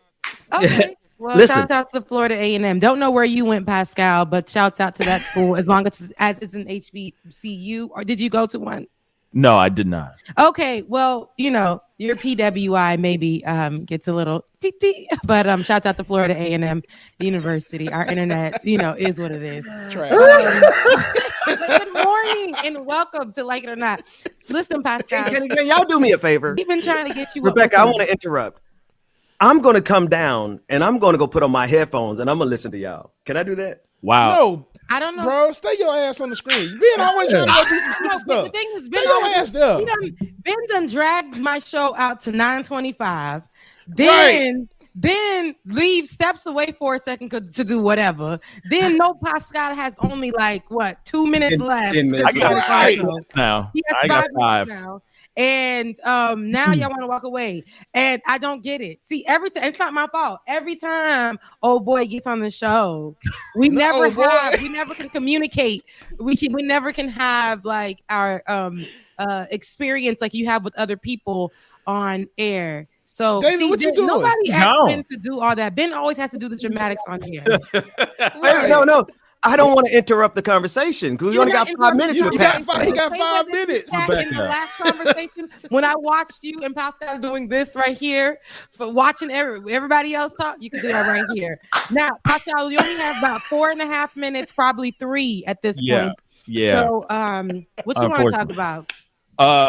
I'm here. You for got you 3 guys. minutes. You guys lead. I'm here to follow. Well, let me say this. Let me do this. Guest of honor. I never had an You opportunity to are the guest of honor. And, talk to you about anything. So first and foremost, I actually wanted to speak with you a little bit about Haiti and what's going on with you. Was your family affected? I never had a yes. I lost a conversation. Yeah, I lost a great aunt and I am so sorry to hear that. Well, I only lost one family member, but then I also another one was injured pretty bad.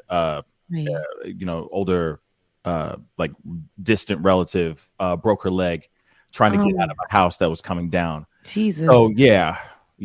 I'm so sorry, brother. Yeah, no, I appreciate that, but that's what we know so far. We've been trying to reach out to other people, to other distant family members as well that live down there in that area, and we haven't heard anything yet. We haven't heard anything back yet. So fingers crossed. You know what I'm saying? Yeah. Well, how about you? If you mind me asking, Rebecca, what's your story? What's going on your end? I haven't heard. Yeah, about the story. So for me, it was similar in the beginning. We couldn't find anybody, we couldn't get to anybody, and it was stressful because my dad's from Gilimi, and that's where all of my family pretty much is, and in Port-au-Prince. So for my dad's side, they're all in Gilimi, and we couldn't get to anyone. And usually there's always someone, but because of the earthquake, and people not really having service, in south of Haiti, there's really not the same things that they have more towards the city. Right. So whoever is the family member that had the cell phone that we can contact, nothing for a minute. Wow. So finally we just kind of had to send somebody out from my mom's area to try to get over and see if they can find anybody, because they weren't going to be able to get there anyway with a car. So people were traveling by foot, trying to see if they can get word of mouth. And we finally, after days and days, got to somebody. There were people who were hurt. Lots of them are displaced. None of them have homes, no clothes, food, all those things. So what we did was gather our little coins together. Me and my siblings and my brother, who lives in Haiti but comes here often. He came and he was like, let's put together some stuff so I can get it to the family. So he's there, took a boat to get it to the family, but not everybody was able to get. So we're trying to, assist them that way. And at the same time, I'm here in Atlanta trying to do what I can locally for the rest of the people of the south of Haiti who need assistance right now. So yeah. Are you gonna take the trip down there at all? Are you gonna meet your brother down there at all? So now I would love to. I was supposed to actually just go on that Friday of the week it happened, or the week after it happened. Yeah. But because I do work a 9 to 5, 11 to 8 after this show, those people actually did not go to consider- patreon.com/like it or not, so we can help this sister get out of that situation, because she has so much more to give. Continue, sister. Yeah, but they didn't consider it to be, even though HR considered it to be something where I could go and get, still have my pay. They didn't consider it to be anything that was affecting me. And what? It was an emotional wreck. It was like, that's my family. What? And they just didn't consider that to be a thing. And so, but that's the money that I got to make sure I got a roof over my head, but to also make sure I can get them more stuff. So it was hard to make a choice, because I was just going to say, man, forget it. There was high tension that week for me. I was stressed out and I was ready to be like, nah, I'm about to go handle my family, because that's more important. But they give the managers at my corporation, they give the managers opportunity to make the decisions, even though HR may say something and say, hey, this is what you can do and this is how you can still get paid. The manager, they actually has the last say so, and she said that you're just going to have to use the vacation time that I was supposed to use to go to see my mother and them finally.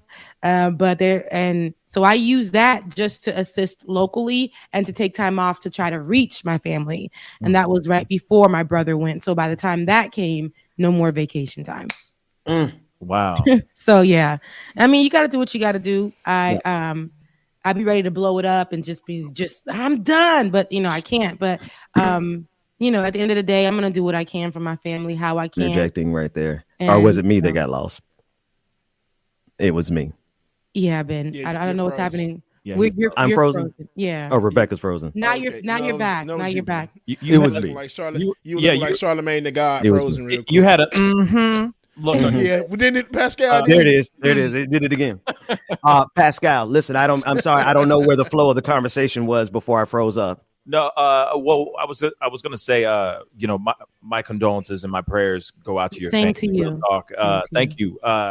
It's a scary thing right now, and the fact that we don't have the people of Haiti right now don't really have the resources that they need to even just drink water is just devastating, and it angers me beyond. I got other words I want to say, but I'm trying to censor myself. You know what I'm saying? Yeah. Be a gentleman. But I also have to say this too, Rebecca. The other thing that's really tragic is I always have to leave when you come in. So I'm wondering, sorry to switch the gears a little bit, but just so I know, so then, because I'm willing to shift things just for you, Rebecca. So I'm curious, when do you get off of the show? Like, when do you get onto the show? When do you usually get onto the show? I just want to know. I know this is inquiring minds want to know. Worthy and all that, but I want to know. You know what I mean? Yeah, for sure. Know. For sure. So before you get out of here, Joe, I will let you know. So usually I come in, my usual time slot is at 9. You know, 9 a.m. 9-ish. Because we've changed the format of the show. Before I used to come at the 8:30 slot. It's my fault. It's my fault. But now we've changed the format of the show. My time slot for this particular show, Like It or Not with Rebecca Azor, is at 9 o'clock. And sometimes Ben spills in, and sometimes that gives me assistance to put my eyebrow on, or sometimes that gives me assistance to tease my hair, or find something appropriate to wear for the show. You gotta make sure your face is beat to the gauze. You have to make sure something. You have to make sure something, because I am the woman on the show, and I do, sometimes roll out of bed. The only thing I can do is the face. So that's what needs to happen. But so 9-ish, 9:05-ish. Lately, ask David, I've been on time-ish. 9:35. She has been on time this whole week. She's been doing good this week. And I'm what's on time-ish? Just so I know. So today, so there were moments where Ben doesn't care about my show. So he's on the Benjamin Dixon show. And what happens is it leaks into this show right here. And then so Ben would be like, and when he gets on, I'm sorry, Rebecca. Like, okay, but it's already 20 minutes. The whole week. Listen, the whole week. Oh, what needless pains we carry. Just to help our friends. And it's funny, Rebecca been on time the whole week. And this whole week we ran over past 9 o'clock on and it's show. okay. Like, but see, I didn't complain I didn't complain not nary a time. What happened, usually what I do is when Dwayne is here, I'm like, let me in. Why y'all going over? See what I'm saying? This what I be talking about. But this week I was just like, have your way. That's all right. Because I came, like, don't let God. I came from a mental breakdown and I'm back on my bull. So now I'm just like, what's up, y'all? Welcome back, Rebecca. Love you. I'm back too. So, I'm back too. So yeah. Pascal, listen, I know you gotta go, brother. Ben, hold up. Before you kick me off, let's do one story. I got 5 minutes. I'm going to give you 5 more minutes. That's what I'm talking about.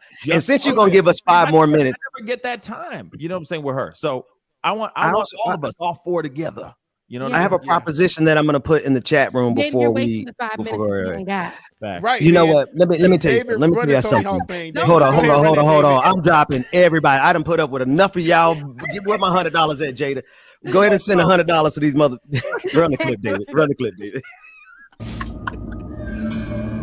Hey, what's up? I'm Tony Hawk, and I recently became an ambassador for Liquid Death Mountain Water. Apparently, I didn't read the fine print, and now Liquid Death officially owns my soul. And my blood, too? I don't know. It's very confusing. They're taking my blood, and we're going to use it for skateboard graphics. So they're going to mix my blood into the paint and do a limited run of skateboards using my real blood in the graphics. Yeah. But some of the profits will go towards killing plastic pollution and to building skate parks in underserved communities. Yeah, so I guess go to liquiddeath.com to get skateboards with my blood in it. So wait, if you have my blood, that means you have my DNA. Get Liquid Death skateboard infused with 100% real Tony Hawk today. Wow, you can own your very own piece of Birdman, but hurry. Botoxy. So let's talk about it. So we're going to juxtapose. What's the issue here? Juxtapose it. Okay. Yes. Tony Hawk's ass was able to sell these skateboards, only a limited edition of them, 100 skateboards, right? So what he did, as you saw there, he's drawing his blood and putting the actual blood in his skateboards. These skateboards sold out within seconds. y'all. But yet Lil Nas X, if you could put that tweet on the screen from Lil Nas X, is upset because here it is. Everybody was upset with him because he said that he had blood on the Nikes. I don't know if you can remember that. He put a drop of human blood inside the design of the Nike at the bottom of the shoe. So now it's that double standard. So now everybody is all happy that Tony Hawk did it, but when Lil Nas X did it, it's an issue. So now it's like it's that double standard where y'all get on Lil Nas X. Okay, what is it? It's more of it's a bigger issue here than what we really think it is. So Lil Nas X, when he tweeted the juxtaposition, right? Ben, the juxtaposition. He tweeted out that You're damn right. he tweeted out that, hey, I see that there's no issue, like you said, Bubba, with the blood that's being put on stuff. So that there's a bigger issue. Let's talk about that. And I guess what he was hinting at, without saying, I don't know if he continued the conversation online, that, hey, the bigger issue is that I'm gay. It's not that I put blood in shoes. It's not that I was being rude to Christians. It's not that I was being satanic, even though that's the Satan sign on it. The shoe. It was basically that I'm gay. That's why you guys have the issue. He had the Bible verse and the number 666 on the same shoe with the hint of blood. But I do get what he's trying to say. When it's a white person doing anything, and I thought about this in so many different ways, and there was no way that I could flip it for myself too, because I tried to sit down and really be like, but then I'm like, nah. At the end of the day, if a white person were to do the exact same thing that Lil Nas X did, then it wouldn't have been such an issue, because they just are, the white kids that were in school that wore the black gothic outfits. That's how they see them. It's a style for them. But when black people do it, it's like they're not supposed to be doing anything. They're shunning them. And there's always a deeper issue. And I think for Lil Nas X, the deeper issue is that he's gay and he's very ostentatious, Ben. He's very ostentatious and he's very outgoing and he's loud with who he is. People do not like that. They relate that to what? Being over the top, doing too much. Even his people in the gay community, the LGBTQIA plus community, like Big Frida, have said, I feel like he's just doing too much and he needs to, just be gay. Like just do your music and just be gay. You know what I'm saying? I disagree. So that man need to do whatever he want to do, like everybody else can do what they do. Big Frida is a lot. Big Frida is a lot. So, I guess she's just extra. She just like to twerk and she bounce music. She's from New Orleans. That's all that is. Yeah, I like it. But what's her name again? Big Frida. Big Frida. But what do you have to say about that, Pascal? I mean, I think it's the whole double standard thing going on. If it's going from one thing, Lil Nas X did it first, I guess. I've seen other people do some crazy stuff, but I've seen more white people do this kind of thing where like, oh, they wear a vial of their own blood or each other's blood and stuff like that. And people are like, oh, that's, rock and roll. You know what I'm saying? But when he does something like this, then yeah, the world just goes crazy. Suddenly it's, how dare he do that? He's going over the edge. Now we have Tony Hawk, of all people, doing this. And yeah, guess what? Same thing happened, just like the sneakers. Sold out in seconds. Sold out. But can I just interject, Ben? I'm just kidding. But can I just add that they're all getting blood? Listen. If we're not giving blood to the where you give blood to the Red Cross, I don't really like the Red Cross. Yeah, we ain't giving them nothing. We ain't giving them nothing. I don't give Red Cross no love up in here. But if you're not giving blood to help people to save lives. I know that he said it's going towards, what was it going towards? Some environmental plastic pollution or something like that. So let me talk about that. It's weird to me that people want to put blood in things and like make it a design. Just that's weird to me. Whether Lil Nas X gay or not did it, black or white did it, a man who skateboards or a man who wears a thong, I don't really care. The blood in shoes and skateboards, lipstick, all of that, even eating a steak that white folks like to eat. Hang on. You're going too far. Leave the steaks alone. Leave the steaks alone, man. I've seen steaks just hop up and walk away and go back to the Rebecca. I was arguing with the cow I had on my plate last night. Go ahead. Let me tell you something. I've Wow. seen people just literally and then soup up the blood. No, we're not doing that though. Eyes rolling in the back of my head. Don't rewind it. I can't help but watch this kid. Look at him when he's in the white suit and he's pointing. What is he saying there? He's a talented brother. He's talented. And the only thing I'm going to say about it is, listen, if you want to make a controversy, put the mark of the beast and the Satan emblem and you do all that things and you're going to get Christians losing their mind all around the country. You add on top of that this brother is gay, more people going to lose their mind. And he's a black gay man. Everybody losing their goddamn minds. Yeah. Always. Story of my life. I feel like if you're literally going, hey, here's a hairbrush with like strands of my hair in it, or I'm gonna give you guys bottled water with my spit in it. Like I feel like it's I'm just being real. It seems like any bodily fluid, if it has some sort of DNA up in this piece, keep it to yourself. Sellable. But no, that is sellable. Suddenly, it's like, hey, you want to buy this, bag of air from the Donda Exactly. listening party. Bag of air. I'm okay. Oh, here's a bag of burps that came from my body. Here you go. You know what I'm saying? It's like, come on, makeup. Like, come on, y'all. Blood for real? Blood. Like, really? And Like, really? a lot of people do other things with those things. So now you done got your blood over here. People gonna detach, and now they're gonna be mixing your blood. You're made as a doll in the likeliness. Now they got the blood on there. You know I'm Haitian, so they be doing stuff, okay? And you don't even know y'all playing with your life out here in the street. You don't Chucky out here. You don't give somebody your DNA and you asking for some don't like we and good on that. Potentially have COVID.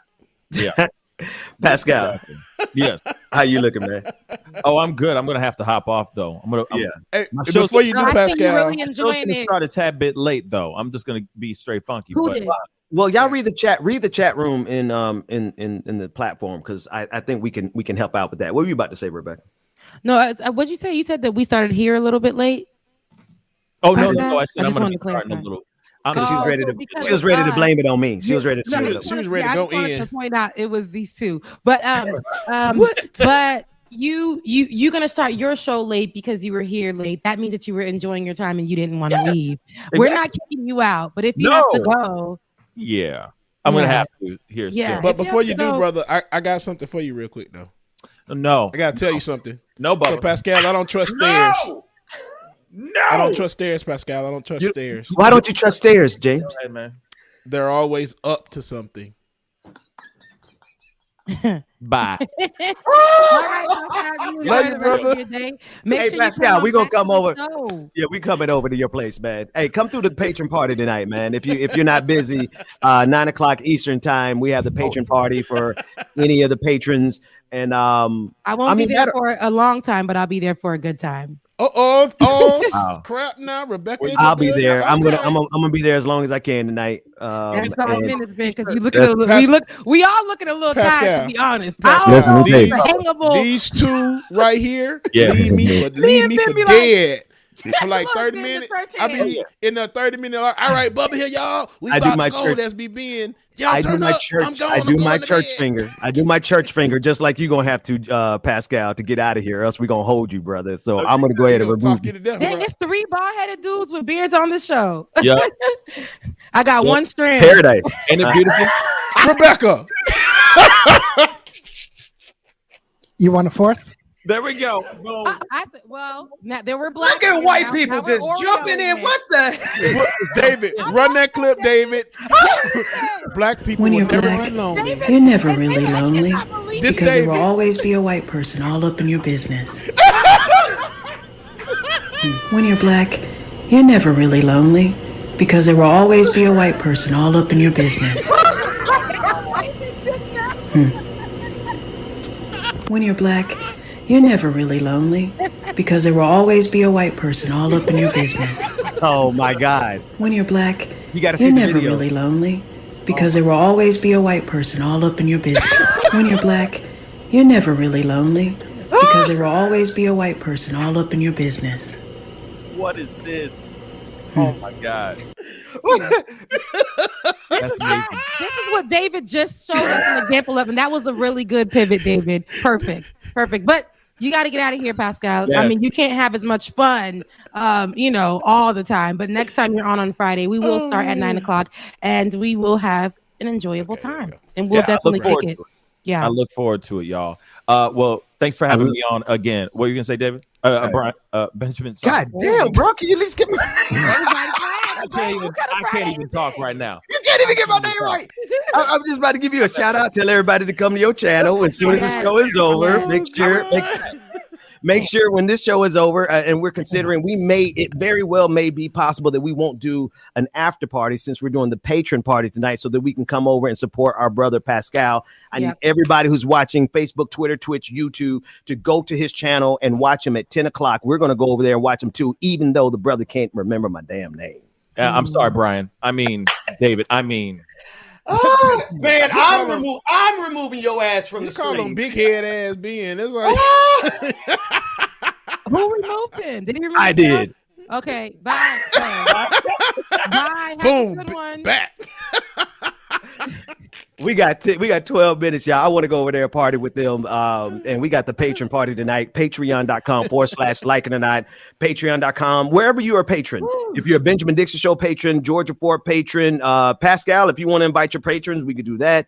The entire family, we're going to be partying. If you support us in any way, form, or fashion, come tonight, 9 p.m. James, I'm going to hang out as long as I can. Yeah, make sure y'all bring y'all tip money because we stripping tonight. Let me stop.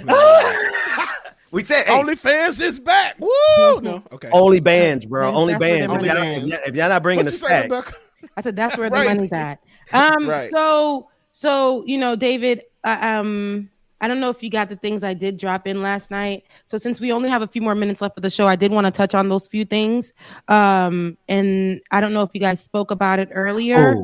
Which thing was that, real quick? The Biden administration eviction moratorium. Oh yeah, you know what? Yeah. Thank you. Let me grab Go, my, Rebecca. battery. Go talk. Yeah. Oh, okay. Sure. I don't know if you grabbed that, David, but if you did, I'll just wait for you to grab the B-roll ooh, come on, focus, baby, focus. My camera's not focusing. But the Supreme Court yesterday threw out Biden administration eviction moratorium, which we saw Congresswoman Cori Bush out there along with her other Congress colleagues who fight this good fight, who slept on the steps of the Capitol just to give an extension of the eviction moratorium. But on Thursday, the Supreme Court blocked the COVID-related eviction moratorium, saying Congress was on notice that a further extension would almost surely require new legislation, yet it failed to act in the several weeks leading up to the moratorium's expiration. The court wrote in an unsigned 8-page opinion saying, if a federally imposed eviction moratorium is to continue, Congress must specifically authorize it. The 3 liberal justices dissented publicly, citing the spike in COVID-19 cases and the Delta variant. This latest round of litigation was prompted by a version of the moratorium rolled out by the U.S. Centers for Disease Control, CDC, and Prevention on August 3rd, days after the last iteration of the moratorium had expired. Listen, all of that to say, America doesn't care about the people.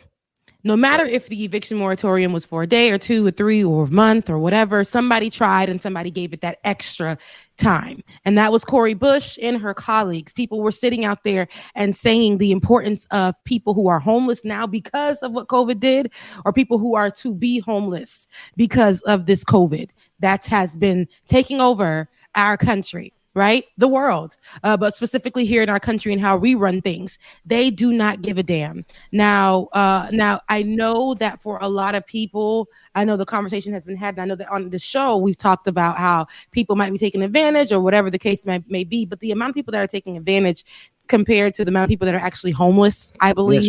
That's right. It doesn't, let's really look at the numbers, right? I believe there's so many more homeless people who have been affected and people who are to be homeless who because of them losing a job during COVID, them not even being able to get any unemployment because of some kind of rule right, during COVID-19 that wouldn't allow them to get that. And so some people have been homeless, jumping home to home, living with family members, probably putting them in danger. So much things going down the line. And, you know, people like Ayanna Presley, like I said, Ilhan Omar, you know, who have AOC, Cori Bush, like they've been out there fighting for people to still have this. And for them to do that, to say that it passed for a few more months before the end of this year, to now the Supreme Court stepping in, the Supreme Court, y'all, to say that there wasn't enough. So people's lives don't matter. And y'all have to do a little more to explain why we need to make this a thing, like why we need to extend the eviction moratorium, why it's important for people to be in homes. I don't see how much more than that sentence enough. People shouldn't be homeless. People should not be homeless, especially during this pandemic. I don't see why people's lives do not matter to the Supreme Court, and why they can literally just say, listen, Biden and them, listen, Cori Bush and all y'all, I know y'all slept for 5 days. That ain't nothing. People are just going to be homeless. That's part of the American dream. What's your girl name that's in the Supreme Court? Is that was Amy Trump's Coney pick? Barrett? Amy Trump's Coney pick, Barrett, right? yeah, that's his pick. Merrick Garland. No, I'm sorry, Merrick Garland is the one that they held up. Neil Gorsuch. What's the one that likes beer? Brett Kavanaugh and Amy Coney Barrett. There are 3 appointments made by Donald Trump, and they are 3 votes that sided on the side of ending the moratorium. Rebecca, thank you so much for bringing that up, because I saw that article right before the show started, and I wanted to make sure that we didn't forget it. And here we are at the end of the show, one of the most important articles of the day, stories of the day. It is the impact that the Supreme Court has on our lives. And I just got to say this, there are people out there like Jimmy Dore, who said that the Supreme Court picks in 2016 wouldn't matter. Well, here we are today. People are going to be homeless because of this decision by the Supreme Court, who Donald Trump had, the -45, had the last 3 picks. It was a 6-3 decision. You can do the math, or maybe you can't, Jimmy. The other side of this is these are the same people who are telling us that we should go and buy ivermectin, the horse dewormer. You got people all over Facebook literally crapping their pants and going to the hospital, dying because they're listening to the same people who told us that the Supreme Court didn't matter. And now not only is COVID-19 spread uncontrollably, and you morons are taking dewormers, now a whole lot of Americans are not going to have a place to stay, literally because of what happened in 2016. It's trash. It's full, like, there's nothing that we can really say to move mountains here, because we've tried to move mountains and the Supreme Court said, get the hell out of here with that. Like, who do you think you are? But in these moments, Ben, this is where the frustration comes in. The continuous fight. People will say that's not enough, right? And that's essentially what the Supreme Court said. We don't care if you give one of your body parts. We do not care if lives are lost. And I'm pretty sure that lives have been lost due to people being homeless during the pandemic. Period. Before the pandemic, I'm pretty sure so many lives have been affected and lost. I mean, we see this. I remember day. those in Atlanta. I mean, that happens in Atlanta every day. We see that every day. Like, walking past, people are on the verge of death, and we're just walking past them. Full families. And we just, because we may not believe them, or we may not think that they deserve, because they may be users, there may be addiction, they may, our minds think that because somebody is suffering from something, that they deserve to be outside during a winter, during the most coldest nights here in Atlanta. And I think that's crazy. I've sat with people who had conversations and saying they put themselves in that predicament.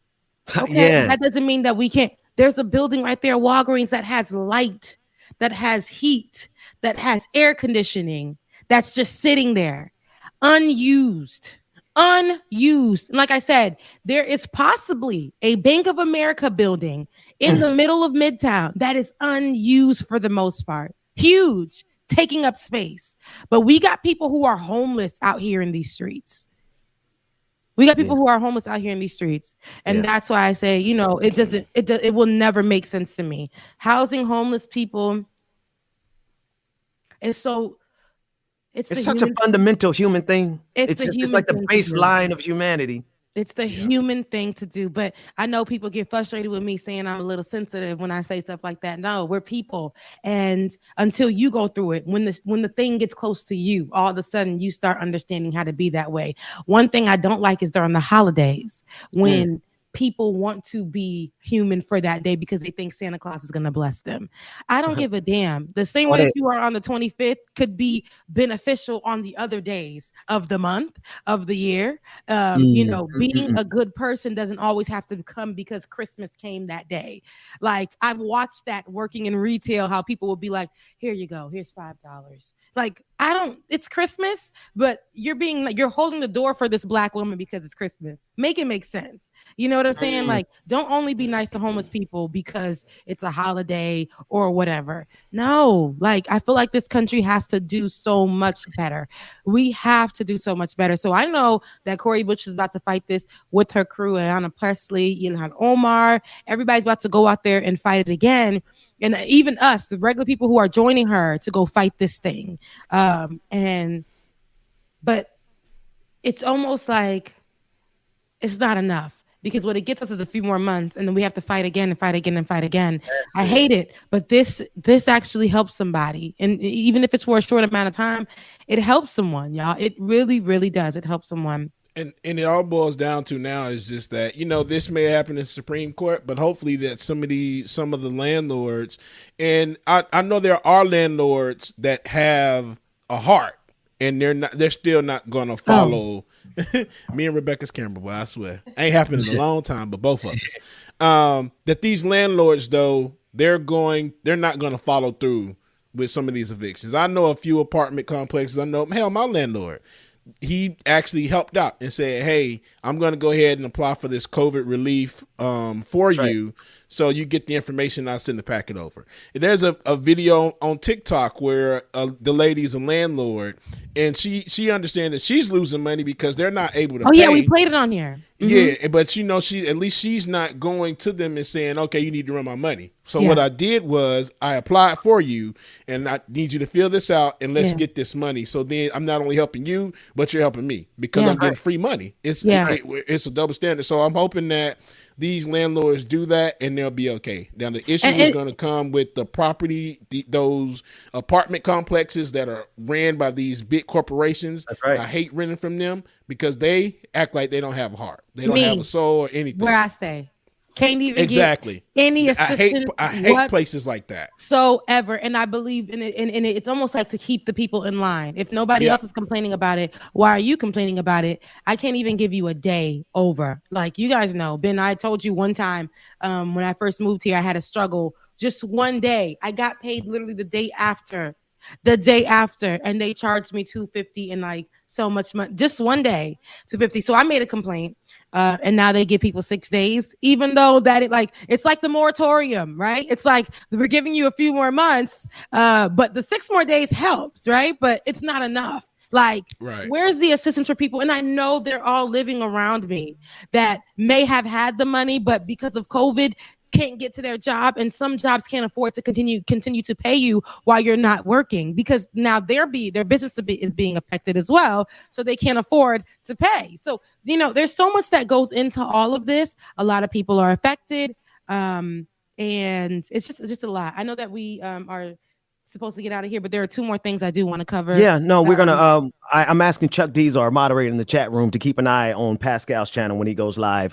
Let's keep going until they do. Go ahead, Rebecca. Yeah. So I did have these things dropped in the chat just to David last night, but so there's another story that I wanted to cover, and this you did mention, David, yesterday evening about Lieutenant Michael Byrd, who shot the Trump supporter.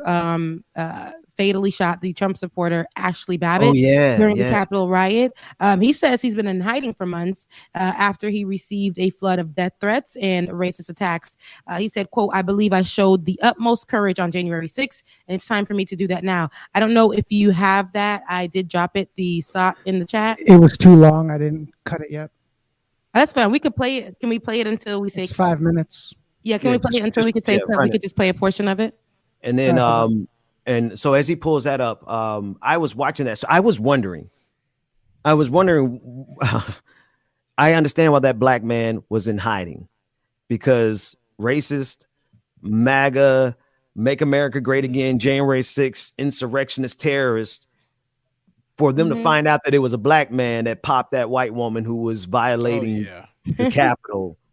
I understand why he was hiding. Hey, I know First of all, when I watched that video, y'all, I didn't even realize he was black in the beginning. Like, all I saw was her getting shot. And it disturbed me so much because I don't like to see people dying or getting hurt. I don't even like to see the crate challenge. But what we did stand on was this girl was breaking the law. And this is Capitol protection, protecting the Capitol, and stand back, sis, Right.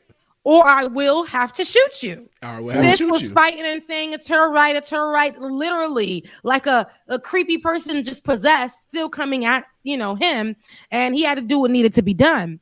Now, I think that what we can notice, when even in this interview and seeing him speak, is that blue lives don't matter. The same people that scream blue lives matter are the same people that say all lives matter, right? But we know when they say all lives matter, they're saying only white lives matter. The people who scream all lives matter, because they're the same group of people that don't include us, right? And what we see with the blue lives matter, remember that was being screamed and all that. Every time they kill a black person, it's blue lives matter. And that comes from even the black people on the force. But yet when this black man shot someone protecting people who don't protect him, it's crazy because the whole force got quiet.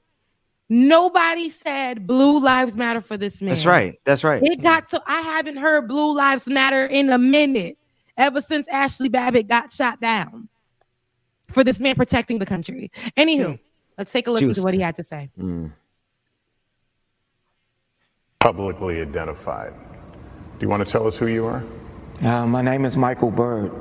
I'm a lieutenant for the United States Capitol Police. For months, he has lived in hiding, he says, over this moment.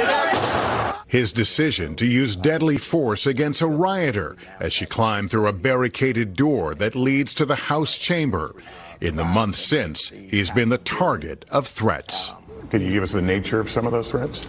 They talked about, killing me, cutting off my head, very vicious and cruel things. Racist things? There were some racist attacks as well. It's all disheartening because I know I was doing my job. Given the nature of the threats that you describe, do you have any concern about showing your face and identifying yourself? Of course I do.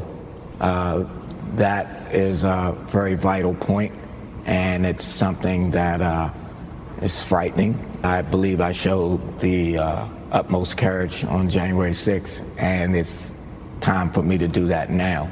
Responsible that day for securing the House chambers, Byrd couldn't see what Americans were witnessing on their TVs, but he could hear it in the pleas from other officers.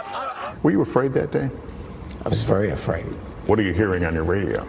I'm hearing about the breaches of different barricaded areas, officers being overrun, officers being down. Did you ever hear a call or a report of shots fired during any of this? As a matter of fact, I did. There was reports of shots fired through the House main door onto the floor of the chamber. Later, those reports would prove to be false. This video captures Byrd instructing members of Congress to don gas masks. You had a disbursement of tear gas in the rotunda. Please be advised there are masks under your seats. He says officers barricaded the door, what he considered the last line of defense. I had been yelling and screaming as loud as I was, please stop, get back, stop. We had our weapons drawn. Lieutenant Byrd, and he said he's a lieutenant. So he is over, a certain amount of crew for Capitol Police, right? And it's crazy. David says the police did exonerate him, but what's crazy, what's crazy is that he had to go into hiding. That's right. We didn't see all of those officers who killed Black people on the street for target practice. We don't see them go into hiding. What we see is they get protection over their homes, Like and they become celebrities. Some of them, and they write books, and That's right. you know, all of those things happen for them. But Lieutenant Byrd was trying to protect all of these people who every day sign orders or laws or back laws and things like that that don't protect him. And the day that he's doing his job, he does his job every day, but the day that he's put to the test to show his love for America, to show how he will protect and do what he needs to do his actual job and protect the Capitol. The day he does that. I mean, I'm be honest with you. We pray and protect this brother too. You know what I mean? Because they coming after this man. Yeah. He's supposed to reveal himself. That's why I was like, oh God. I didn't even notice he was a black man, Ben. I promise you. I did not even notice he was a black man.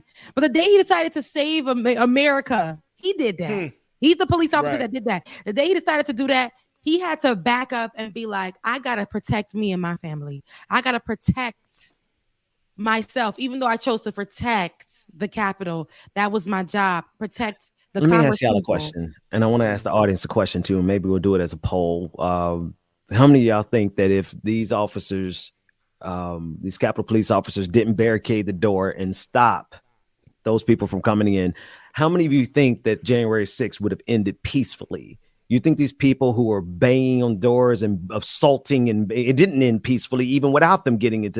5 people died. So for all these, the family attorneys of the Babbitt, of Sister Babbitt, who's dead, are like, oh, well, she was not a threat. No, every single one of you is an existential threat to this country.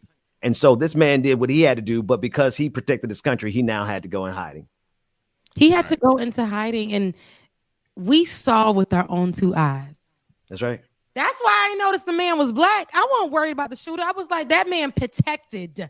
Didn't even know he was like, I knew he was some kind of security for the Capitol. Didn't know his title. Didn't know he was the lieutenant of the Capitol Police. Okay?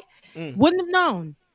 This woman, though, we watched her continuously climb, barge, forcefully, unlawfully, through a window drawn on her that they broke to get in. Through a window that they broke. Didn't think she was gonna get shot because he gave her warning. He gave her warning, back up, back down, whatever. And she continually said something like, it's my right, whatever she was saying to him as she proceeded to break in to the Capitol. Yep. No. And I don't know if y'all realize, Kev Z said in the chat, and I'm just realizing it now, once again, black people come in and save this country. Every time. That whole line, if you really think about it, the majority of the officers that really did something you really hear about, they were all black. And it sucks because a lot of these officers that were involved in that now, I think it's up to 2 or 3 officers that have committed suicide that were there at the Capitol building that day. Wow. And it's just like, because the country's not doing anything to help them, to protect them or do anything. Yeah. Wow. Yes. There's just nothing, y'all. Leaving them for dead. Leaving them for dead. But one thing about it, God, protect this man, Lord. I ask you, God, that's my prayer today. I need an organ right now. If y'all are believers or non-believers or whatever, if whatever we can do, send out some good love, some good energy. I don't know, the universe or whoever you serve. But what I ask today, looking like Dr. King over there. That's Don't he look what like he was yes, giving. absolutely. He is giving me the ancestry, protective, willing to do whatever he can for this country to make a change. David said he saw it too, but he didn't want to say nothing. Now, you see, yes, he is definitely giving us that ancestral, I'm protecting the country, willing to die for it. I might die for it. I might don't die for these folks. I'm sorry. Don't die for America. Bro, but then when police officers literally put on their outfits, that's their job. But some police officers, most police officers who are on the street, black men, stop dying for America. They kill black people for fun. They're not willing to die. They rather kill you because you black. This black man literally, because those white people saw that he was black, they would not say his life mattered. Blue lives don't matter. They don't. They don't. Not when they're black. Because they saw That's he was why black. say, Ooh, you said that. That's why we say black people. I got a black friend who got on. He got on Jay-Z's internet. He got on Jay-Z's internet in the year 2020 and got upset when people were saying abolish the police. And at the time, it was what? Reform the police and defund the police. And so he got upset and was like, one thing about it is y'all step to me and I'm always going to pull out my gun. And we're like, okay, you're a black man. You just got in the police force like 2 years ago, buddy. You were literally a drummer at a church 2 years before that. Dang, God, what's wrong with being a drummer? So no offense, but for shout out you, to all the drummers who ever played with me in the past. Go ahead, Rebecca. For you to do all of that there, and then he said, I don't give a damn. Blue lives gonna matter to the day I die. You could die tomorrow. Those men that are serving next to you, right? The police officers. A black man said that? Oh, a black Haitian man. Haitian man. And he literally told everyone that he will whoop their ass. No, he did say that. He said that I will fight all of y'all telling me that blue lives don't matter. Blue lives matter, thin blue line, all of that. And I said, this is the same man about 2 years ago who was in that protest for Corey in Palm Beach. Oh, he was there? Yes, he knows him. But he say he gonna beat our ass because we say defund the police. Same person that doesn't understand that black lives, because when you put that suit on all of a sudden and you feel like you have that camaraderie with these white people or with this, and I can't say white people, but with this system, because when the police thing, it's some kind of system that once you get inside of that thing, it's almost like you have to follow that law. It's like me when I went to like an all-white school. I had to act and be just to make sure that I'm protected and make sure that they saw me and I would be able to fall in line with them and fit in. But I had to realize I'm never going to fit in. This was not the norm for me. I was the person that will be called a ER on the street by the parents of these same kids. I couldn't go into I couldn't even go into some of my white friends' homes without like taking off my shoes or whatever. Not because it was polite, but because their kids are walking in with their shoes on, but they believe that I would be bringing some like blackness or something like into their home. Rebecca, I just want to say a couple things, Rebecca, because you saying Sorry. No, you're saying I mean, what you're saying is so true. I just want to add to it. Not for real. I was gonna say, Rebecca, you'd be having so much to say. You really got to get here on time so you can say it all. I was on time this morning. I had my my battery was not charged, and that's what my issue was. Rebecca, girl, you ain't gonna do that because at that time it was 1,000 of us on the screen. Because when I got on here, I was like, "Who are all these people?" Look, we had just started. I'll be selling out. No, I'll be selling the hell James, you know good and damn well, James. You know good and damn well we extended it because she wasn't here yet. Come on now. But how the extensions be like 2 minutes, or whatever the case may be this week. They have been like 2 to 5 minutes. They have been. But no, because you got so much important stuff to say, Rebecca. You're a source of knowledge, wisdom, empathy, and brilliance. And we're out of time. What y'all tried to do on today's show was cut it, and I and I love Pascal. I said it in the chat. I accept you. I'm trying to go, in like it or not. But you too, David. What y'all tried to do was give the stories that were cute, but I did drop some stories that I really wanted to talk about today. And those important. Thank you again, because I wanted to lead today with the eviction moratorium, because that's the most important story in the country right now. There's going to be a lot of homeless people in a few days because of that decision. So thank you for covering that. I just hope not. And thank you, David, really hope that it goes good. I hope so too, for sure. And thank you, David, for always, when I don't drop stories, you always have stories for me. So don't feel like I'm coming for you, because you always hold it down. Okay. You always hold it down. Now, see, sister, if you would do what you are required to do by the universe and by our ancestors, we would not need a white man to come in and insert himself into our conversation. I like our white man, because he allows me to get my job done after this too and get some rest in the morning. So thank you, white man. I want your thoughts on not Rebecca thinking the white man on the street. Clip that portion. All right. So, did you guys see the PlayStation Fortnite MLK thing that they're doing now? No, it looks. I don't know if I want to see that. What the hell? I won't know. It's supposed to memorialize or let you be at the march, apparently. And I don't know how I feel about it. I want to know how you guys feel about it. It's I haven't short. heard about it. Okay. And right. since we're already going to be dinged for the other stuff we've played today, I want to play it now. Okay. Let's see what you guys think. It's Fortnite. Fortnite. It would be fatal for the nation to overlook the urgency of the moment. Now is the time to rise from the dark and desolate valley of segregation. Let freedom ring from every hill and molehill of Mississippi, from every mountainside. It's giving me Let freedom ring. I have a dream today. Okay. Yeah, for a video game, that's not. I would say that's. I'll dope, go see only it. Because, yeah. Only because Fortnite has what happened? Oh, okay. Only because Fortnite has like millions upon millions of people that play the game. So for it to be in there like that, I mean, it's cool. Now, as long as it's something that you can just walk through and play. Now, Fortnite is about destroying random shit and killing people. So hopefully it's just like a memorial that you can just walk through. No. So here's the thing about it, though. I just need to point this out to everybody.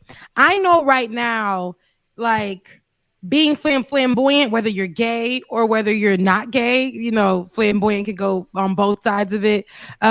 The ass and titties being out, it's the ass is in the Bible.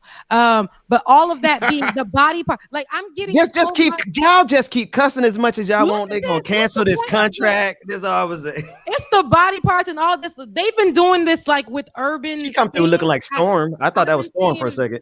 I've been seeing a lot of like these video games and stuff when they're putting up urban people and stuff. They're giving like all BBL bodies, and then they're giving like it's crazy. And then with the gay people and stuff, they're giving like. Did you not see the guy with the flag with like the little shimmery outfit on the side? Nah, I didn't see that. Where'd you see that? Like, yeah, he's in there. Not all gay people. You'll see it. It's like, but I guess it's part of the game. I've never played Fortnite. It's just these are all character generated. People generate their own characters. So yeah, so it's like that's not part. In your avatar to be whatever. This one right here. Dang. I like the shirt Twice though. in a week. I mean, twice in the show. What the hell? But I said, but why I gotta give all of that? But like I said, guys, if this is what the game does show, it does show. But not everybody got the BBL. Not everybody. Like you said, I mean, if you only knew, you can do any and everything in that game with the character to develop them, everything. So that's why a lot of people play it. But this game, I mean, I know a lot of people that play it. I don't like it. It's Fortnite. So a lot of kids play Fortnite. A lot of kids play. Yeah, a whole lot of kids. Yeah. Look, Rebecca Avatar policing. I don't know what that even means, but I guess because I don't play video games, and I've been seeing, and I do have a problem with the whole body thing online. Not to, because now it's kind of like there's no normal bodies now, and by normal bodies I mean everybody's body, whether you got a BBL or not. Right, so with everything that I'm seeing is focusing on a BBL look, and I love a girl with a big booty. I love a girl with a nice chest. I love a girl with all that, but I also like a girl that's slim. I also like a girl that's thick. So you're saying that the images are just conforming to that problematic side of the internet? Because I'm focusing on booty instead of the message. I'm looking at it like, and maybe that's okay. I see what I guess they're cartoon characters to me. I guess they just didn't really care. I just thought that one looked like Storm right there. She does. She looks great. She looks great. So what I'm saying is not that. I'm just saying like, it's not giving to me like that.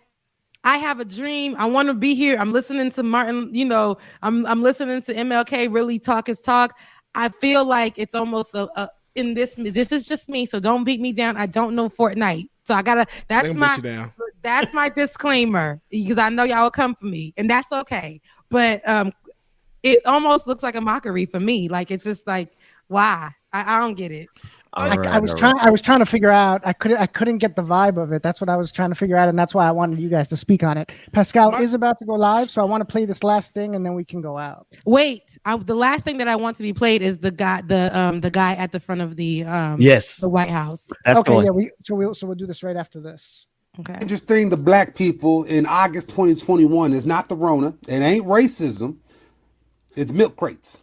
You know them things they carry milks in back of Walmart. Yeah, them things. That's the most dangerous thing because for some reason, just jumping off milk crates because they think they invincible. I know that you think you can do whatever you want, and now y'all call it the Hood Olympics. No, we ain't about to get this no damn cute ass name. This ain't about to be the Hood. No, the Hood Olympics is let's see who can get away from the pit bull the quickest, or who can make the best Kool-Aid to give people diabetes. That's the Hood Olympics. This right here is just idiotic. With the challenge of who could die the quickest? Is that what we doing?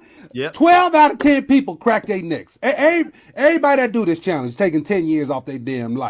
Some of y'all couldn't even pass geometry, but y'all ignorant asses was able to put a pyramid scheme together out of some damn milk crates. And then I started thinking, where all these milk crates come from? So it makes me think, okay, back in the 70s, Ellen Hoover, the damn FBI director, he put cocaine crack in the damn hood. I'm starting to think the FBI put the crates in the damn in the hood so we can crack our own damn necks. And y'all fell for it. Don't fall for it again. We've been through so much BS. We done went through slavery, crack epidemic, the 80s. They took down the Black Panthers in the 90s. Clinton done locked all the niggas up, and we gonna let some damn milk crates take us out. They don't make no. I'm so damn discombobulated. That's like you sniffing anthrax and you survive that, and then all of a sudden you go slip outside on a damn banana.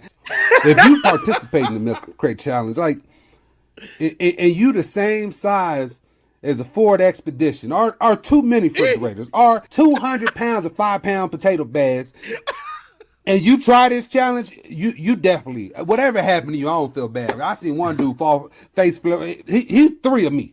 He fell on his face. I was like, what you expect? Of course the milk crates is gonna throw you off them. So all I'm saying is stay off the milk crates with your dumb ass. The milk crates is getting crazy, a little too crazy for me at this particular time. I can't watch it. I can't deal with it. I really pray that those people, y'all don't have insurance. They're gonna stop soon enough. Enough broken bones, enough dislocated shoulders and arms behind the back. People get messed up out there. I was over there in the hood the other day, and they done set it up already. I was like, oh, okay. But it's funny though, it's starting to calm down a lot because it didn't hit that high point. It hit that high point real good, and then all of a sudden everybody started doing it, and now I can honestly say on my social media, it's disappeared like it had never happened. This is right here. That's when he knew. But so the crate challenge happened, and it's happening, and it's killing people. But this military man was not going to allow himself. It's killing people. It's not killing people yet. Ain't nobody died yet, girl. Damn. Listen, no. This next clip, Rebecca, do it. You happen to go to the hospital, a COVID-filled hospital. You just might as well say, okay, because y'all playing over here with these crates, going in the COVID-filled hospitals, knowing you ain't got no insurance. You're killing yourself off. Stop it. Let the white supremacists kill themselves off without getting the vaccine, y'all. Come on. This last clip, it tickled my soul. It touched my soul because this Marine. We gotta save ourselves all the time, Ben. That's what you're gonna see in this last clip. You gotta save ourselves. Yes. He had good sense. His good sense kicked in right here. Standing in front of the White House. About face? No, I'm gonna head out. You know what? And then he walked in so smooth. Like he wasn't scared. F this damn job. That lightness. It's like he heard every one of our grandparents tell him to get your ass in the house. It's struck right there at the White House. He's like, you know what, man? F this. Oh no! And then watch it, but he's a little shook with his first step. Let it play. He's a little shook with his first step, but then he gets into the sweet. Well, watch it. He's like, let me get out of here. He was about to hit the step, and then watch how smooth. He was like, man, F that. Smooth. That is not the callback if I ain't seen him in uniform. Hey, the people from Buckingham Palace have been clowning him. I don't know if I agree. I know they hardcore over the Buckingham Palace. You know, the guards that stand there don't move. But if that lightning hit the right way, I think that's a real guard right there. He made sure. Hey, oh no, I gotta save myself because I seen that lightning right in front of me. That's my life. Oh, let me make sure. I put make sure I put on what we supposed to do. Get about face and go ahead and I never saw the way he skipped up in that home, that White House. The way he did that little skip. I said he black. He's something. Because he thought about it for me. He said, "Hey y'all, I'm over on Pascal channel. He got a cowboy hat on. What is this sketch with a white man in a cowboy hat? What you got going on over there, Pascal?" I'm sending people there. No, that's his. That's before he goes live. Oh, that's what he plays before he goes live. Uh-huh. Oh, okay. Okay, so he's just getting started. Okay. Yeah, some whatchamacall clips. Nice. Well, patron party tonight, 9:00. Rebecca, what time you coming?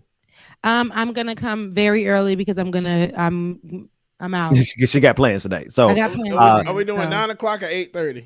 Let's do 9. Let's do. What do you want to do? 8:30, Rebecca? I'll be there 8:50 if you say 8:30.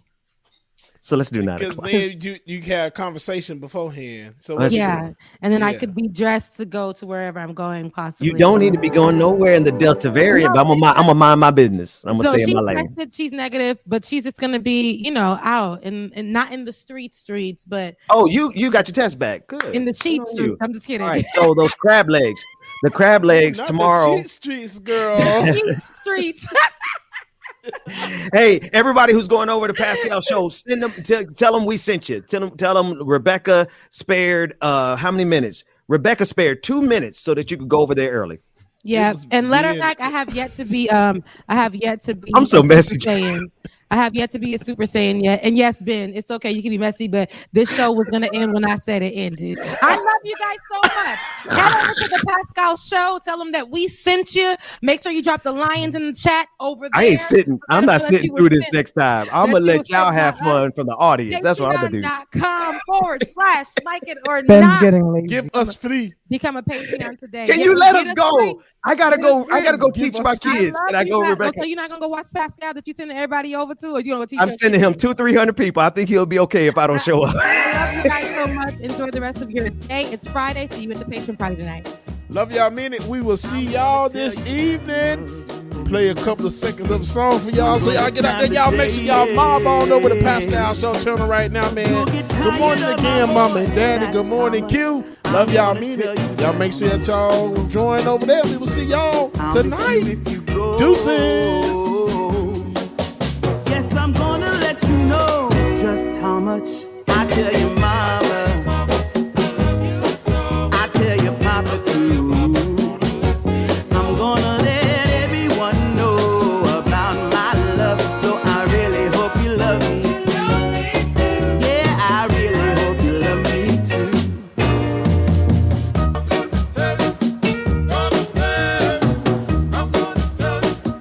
I'm gonna tell you that I need